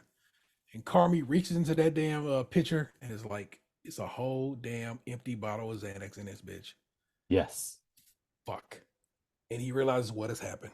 Yeah. And just as he realizes what has happened, Jimmy walks back over there and he's like, I got some bad news. And he's like, oof, what's this gonna be? Yeah, because he's stressing. He's like, I gotta tell Cicero I fucked up. Yeah. Real bad. Real bad. Yeah. He lets his uncle know that they have spilled half a bottle of Xan in the damn ecto cooler, and that's why these kids is all lights out. And Cicero is like, I'm kind of into it. Yeah. Because the piece that is normally the piece that is normally in his home has been returned to him. Yeah. It's quiet. Mm-hmm. And that's all Cicero really wanted. Cicero didn't want to throw this party because he wanted to. He just had to. His hand is forced. Mm-hmm. His wife. Listen, as men entering the more senior stage of our life, there is one thing we want. Just a little peace. Just a little peace. Just a little. Just a little fight, man. You know, it's just not trying to get stressed out. Just, you know what? Just a little bit of relaxation, just a little quiet time. And so that's when Cicero kind of is like, he's like, okay, fine. You know, I'll take the heat. Someone says something, you know, it's all the unsaid stuff. And because he's just like, listen, these kids are asleep. I fucking like it. You know? My man just like, keep up the good work. And he just keeps it motherfucking moving. Yeah. And so we ping back to the beef where Tina is trying to get these potatoes together to make these mashed potatoes. You hear Sid saying, all right, I'm coming around to check them potatoes. And she's like, oh, she's bugging out. And the milk is burning. And then it turns out, guess who now is boiling over? Tina turns around, sees her milk, her milk and cream situation is boiling over. She gets mad. Damn it, Tina. She walks back. She says to herself, I'm not saying damn Tina. Walks back to the kitchen where the gents is washing dishes and stuff and throws a hot ass pot in there. She's like, I'm sorry. Yeah. Tina's having a moment. She's overwhelmed. Correct. but she didn't have to be. Played herself on this one. She did it to herself. But she gets back to the stove, preparing herself to like remake the shit, and it's already on the stove, already going. And she turns to Tina like, "Why'd you do this?" And Sydney just finally is real as fuck with Tina, how she needed to be. And says, "Because I don't have time to fuck around." Yeah, done. But that's a moment of like game recognized game. Okay. Because that's what Tina needed. She was like, no, don't keep apologizing and then telling me like you're weak. But this time when she was just like, I got no time to fuck around, then it's like, yeah, that's the energy I needed. That's what I wanted there. And so that was like, it was now the game is balanced. Now they're really going for it. Now, I don't know if you caught this. Richie's not at the beef. Carmi's not at the beef. You know what else isn't there? The fucking chaos. People's working. They are the dishwashers, everyone's doing their thing. Everyone's working. And they're working in their French brigade. Like they're doing the thing they're supposed to be doing. They don't really like throw it forward, but it's enough to be like, interesting. These two motherfuckers are out of here and shit is kind of working. The energy is different. Yeah, when Marcus was like, I want to do the donuts while I still do my job. It's like everyone's like, gonna do this thing, I still gonna do that thing. Like they are starting to lock in. They're starting to lock in. Ping right back to the party. And basically, you know what I'm saying, they cleaning up, getting shit together. And Cicero's looking at a picture, Cicero and Carmi are looking at a picture of Cicero, and we find out it's Carmi's dad. And he's just like, you ever miss him? He's like, I didn't know him well enough to miss him. He's like, oh shit. So now we know the deal. Carmi basically raised by a single mother. Not really, because they apparently they still married. Dude just wasn't present. Yeah. And Cicero tells him a story about when the picture was taken at the Bulls repeat parade in '92, I think he says. And he's like, oh, yo, when's the last we saw him? He's like 20 years. 20 years. How could you imagine? 20 whole years go past without you seeing your people, your family, because that's his family. Because he makes a point to say, Cicero makes a point to say, he goes, we're so young, and you know what I'm saying, we're so much like we're near the same age. It was weird to be, like that's whatever relationship he was to him. Yeah. He's like, man, I just whatever it was, man. Last we talked to him 20 years ago, we got into this wild ass argument, you know what I'm saying? Because your pop was, bro, and Carmi doesn't, but he knows the stories. He's heard the things. Yeah, he just was always trying to be some kind of investor and some new hustle all the weeks. And then one time he invested in, they say Ed DeBevics, and I don't know what that means. And maybe that's something in the Chicagoland area. You know what I'm saying that Chicago people know, but I don't. So I think we used to have an Ed DeBevics out here too. So it was like a really small chain that like popped for a moment. Okay. And then I think there may be one left. Well, I guess his pop managed to get in on the ground floor some DeBevics and got that dough. So that's how his pop kind of, did kind of set off. Yeah.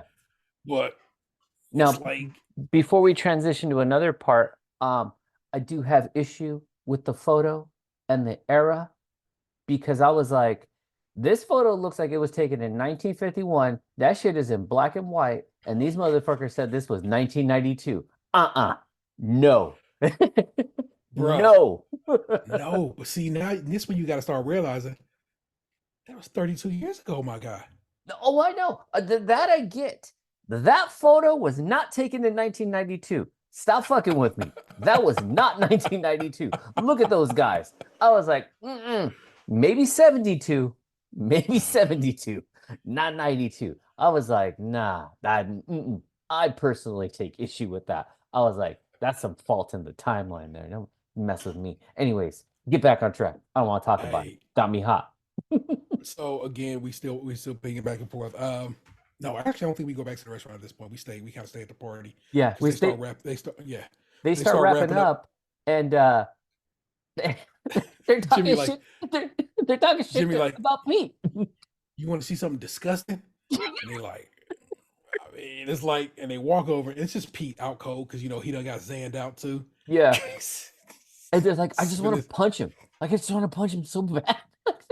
It's like, bro, y'all got to fucking chill. It's really not that deep. You know what I'm saying? They are so angry at Pete just sleeping. Just existing. Just existing. It's so sad. But of course, Carmi knows now. Carmi in this episode develops a newfound respect for Pete, and it just is what it is. Yeah. And so they show Pete sleeping on Richie because they all. Why are they all in the front seat? Oh, because all the cater shit's in the back. Yeah, they can't fit. So Pete is all slept up on Richie. Mm. And it's like, oh, thanks for letting me be a part of this family. He's a high motherfucker, man. He just shoves him off of him and he falls on the Carmi and he just and Carmi just grins because he knows what it is, man. Yeah. And so he just keeps the motherfucker moving. They go take Pete home, but you know, we don't get the full bill of that. And I think that Pete also gives Carmi the reassurance that like he's there for his sister. Like, you know what? Hey, because he had to stand up for her and be like, listen, your sister's mad. Come on. You know, so he's like, okay, you know what, Pete? I got to give you some love. You know what? You're a good dude. You're there for my sister. You're backing her up, but you're also supporting me too. So maybe you're good for the room. So there is that moment of like, we're okay. We're okay. As we start, as the car starts rolling around, we get John Cougar Mellencamp's Checking Out playing in the background. And you got that playing, and we cut back to the bear, and Marcus is bringing out slices of cake and ice cream to everybody for family. Yeah. And they show Carmi sitting down, and he takes a bite of that cake, and he looks at Marcus and just points at him like, yo. Yeah, because it didn't really need words. I think all it says is yo, right? Yeah, and I think he truly just pointed. I said yo. Yeah. And Carmi looks at Marcus like that, and Marcus just looks back and points back like and grins because he that cake, y'all. Again, please just keep that cake in mind. That's all I'm saying. Well, and then for this moment of family, he got some cake.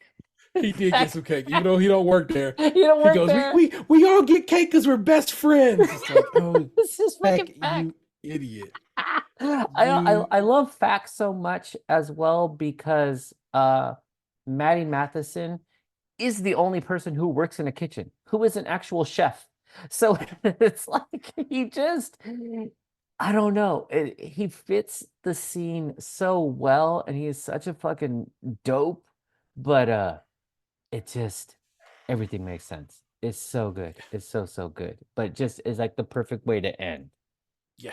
And you basically take the episode out. I only have 2 lines that we didn't already talk about already. One of them is when what is my man's roommate? Chester comes through, man. He goes, it's this radiant orchid in there, man. It's just fly as fuck. Talking about Pantone color. It's just like, you idiot. Yeah. And then Cicero at one point in the party says, Carol, can you please help? This fucking sucks in here. Because they are it's kids opening his kid's birthday presents. Yeah. This is the wildest shit when you think about it. Like, bruh, what is you doing? Yeah. I remember going to a birthday party when I was a younger man with my man Bill, right? And we all bought him models basically because that's what Bill was into. Mm-hmm. And he was like, hey, let's put some models together. So we all sitting together, putting these models together. He just got for his birthday. And his dad basically came in, put the kibosh on that. Was like, no, man, you can't be doing that. Them your presents. Like, I guess, buddy. We was all just kicking and putting models together. You know what I'm saying? Just little snap tight little airplane models. Relax. He was cool with it. Why can't you be? Yeah, if he opened it up to the room, we're good. It's not like we were all like, give me this. That's how some people be. Now we did skip a piece. Go ahead. So when that little bundle of herbs went into the milk cream mixture. Oh, yes. Tina tasted it and was like, damn. Like this episode, whereas the episode 3 was just about dysfunction. Yeah. This episode was about reconnection. Yeah. Like Cicero and Richie, they got an understanding. Carmi and Pete, they got an understanding.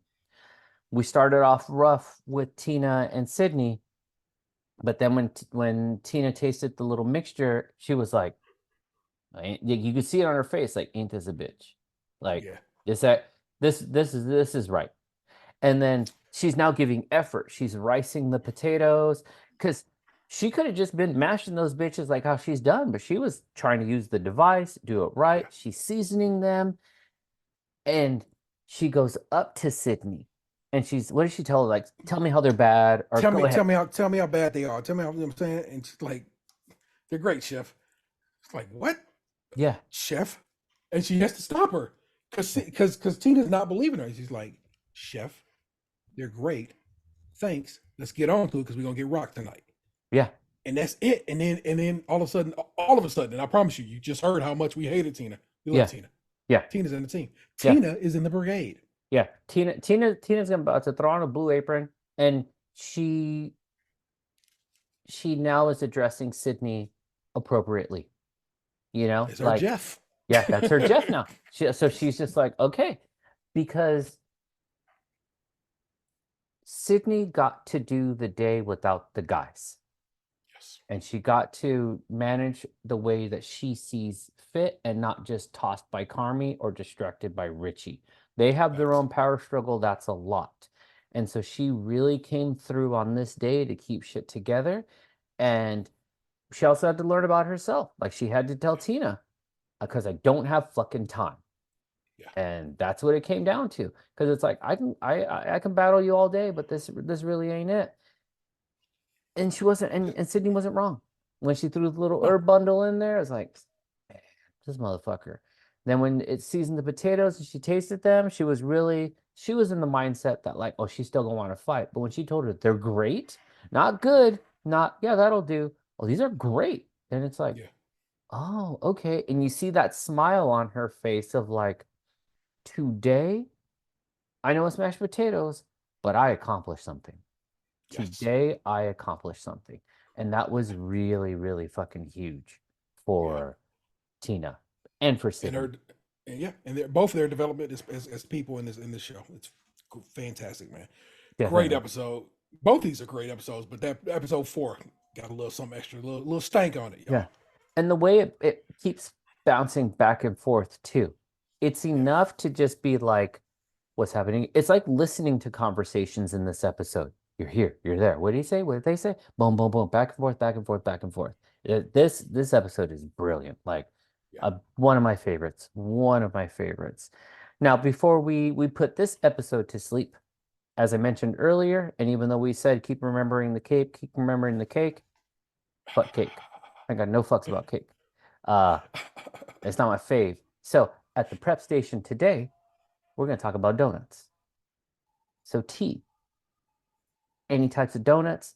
What's your favorite way to have a donut? What do you have a donut with? What flavors you like? Talk to me about some donuts. The best donuts in the world are right here in Northeast Ohio. Okay. A spot called Jack Frost Donuts.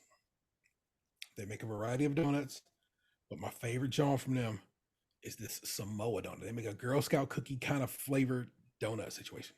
Always available year round. Anytime you want it, you can go get their Samoa style donut. It is fantastic. Cake style donut that they frost and they hook up. You know what I'm saying? So it's not like not a yeast donut, not a yeasted donut, but a cake style donut. And it's like so you'll know your texture, your bite when you get down with that particular donut. And it goes hard, bro. It's my favorite shit. Here's the deal. I'm not joking when I tell you this. Any city I go to, I try to stop by and try a donut. So I've had donuts all across the country, all across the continent, and the best donuts is still right here at home. I had some decent donuts up in Toronto once, but not the best. I had an amazing donut in Boston. It's a bakery called Blackbird that I don't know if it exists still, because it's been a while since I've been back to Boston. And they make some pretty special bakeries, donuts. And it's wild about that is that the lady who runs Blackbird there got people and is from Cleveland. Okay. So it's like, oh, you people. So I'm like, that was crazy that because we were having to be going back home. We had like our lunch was like going grab some donuts on the way out of town. It's like, oh, where you guys going? Back to Cleveland. Oh, I'm from there. Like, that's why. I was like, Maybe something about Cleveland chefs, Cleveland bakers or whatever when it comes to donuts. What about you, bro? What's your donut of choice? And do you have one that's like, yo, this Okay, the one? so my sort of strip mall donut, if you will, is like I love the donuts from the chain Yum Yums, and they're kind of all over the Okay. place. A Yum Yums donut is more of like a cake-like donut. It's a good consistency, a good chew, but I Mhm. really love their donut holes. And for me, my combination is I get the little mixed bag of donut holes, so a little bit of Mhm. sprinkle ones, a little bit of crumb ones, a little bit of glazed ones, and just a cup of black coffee. Just so good. Nice. So good. Now, when I want to get fancy, and my wife and I went through this phase of we were trying a bunch of different donuts along the way because for a moment, like the LA area really exploded with like specialty donuts, and there were a Mhm. lot of good ones. I am a sweet and savory person. I love the contrast. And so there's two donuts that stand out in particular, and they're from the Sidecar Donuts. And locals might be like, it's fancy, whatever, fuck, it's overrated. Sure, sure, sure, whatever. They have a donut that is a butter and salt donut. Mhm. And so it's just imagine just having the most butteriest donut. Like every bite is butter flavor with a little bit of that saltiness, but it's Yeah. also got some glaze on it. So you got the sweet in there. And that motherfucker is like that is my harmony right there because every bite is the flavor piece. It's not one of those where it's like, oh, you take the first bite and the top layer is the salt and then it's the sweet when you get into the cake. It's like, no, it's well thought out, it's well balanced. And then I also like to contrast that with they have a sweet huckleberry donut as well. So just taking pieces of those too, but both of those donuts are like my favorite fucking donuts. In terms of like when you're going to like a specialty shop or something like that. Number one, the butter and salt though. That's my main, that's my jam. Um, but as a go-to, always got mad love for an apple fritter, especially if it's hot. Yum Yums, Respect. they're smart because sometimes an apple fritter's too much, just too big. They sell mini ones, Okay. like just like palm size apple fritter. And I'm like, that's the move there. It's enough fritter to be like, this is all I need. And also like a Long John, like the chocolate bar.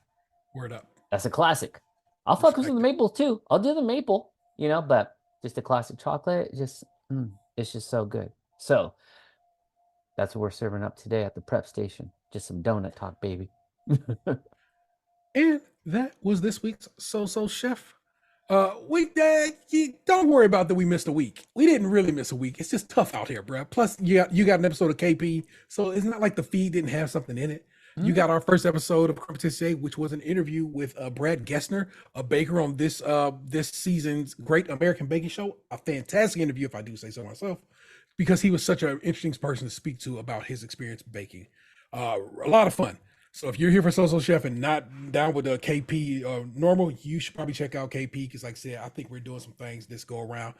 We got to connect with Brad, who says he would reach out to his other bakers and see if they're trying to get down on the show too. So we might have other bakers from this season of the Great American Baking Show on KP to talk about their experience in the tent and their experience being bakers. Mhm. So that's what goes down in this section of the business. We fuck with it along in the short way.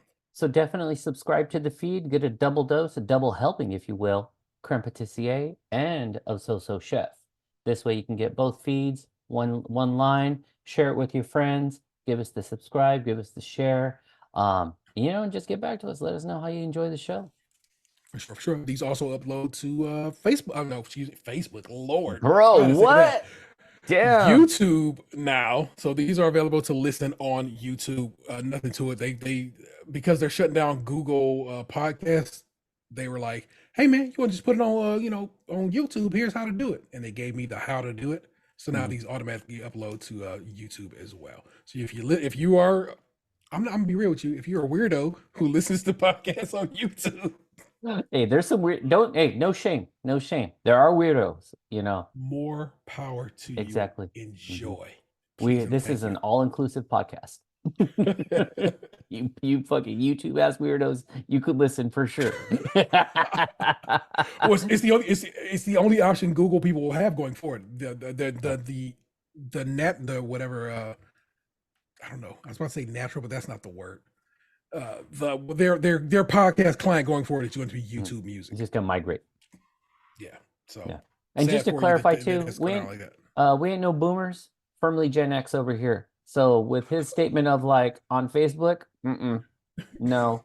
No, I have not had a Facebook for some years now. I do not get down with the House of Zuckerberg. Although I do have Instagram, but I had Instagram before Facebook owned it. So fuck Mark Zuckerberg.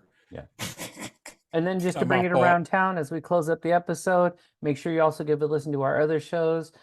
Terrell, my buddy over here, hosts the Stays Crunchy and Milk podcast. Me, Chalfie, with T, and our friend Delvin. We host another show called Cadillac on Mars. So give us all a listen. If you really enjoy our conversations here, you will love our conversations there. We while out a little more on both of those. Bruh, we provide for you right now a possibility of about 4 or 5 different shows. Get down with the get down. Between the two of us, easily. Yeah. A lot of great times to be had. And I know what we do is amazing. But that's my homie Chalfie. I am my man's T. I was gonna allow him to do it, then he waited too long. So I pieced myself out. I am the Internet State Rail 713. Next week we'll get that better. Don't worry about it. We'll get that better. I'll send him, he'll send me. It's all good. Remember, we're working on things, man. We're figuring things out. I'm saying we juggling. This has been So Chef. It's the Bear Recap Podcast, and we'll be back next time. What happened to your ass? It used to be beautiful.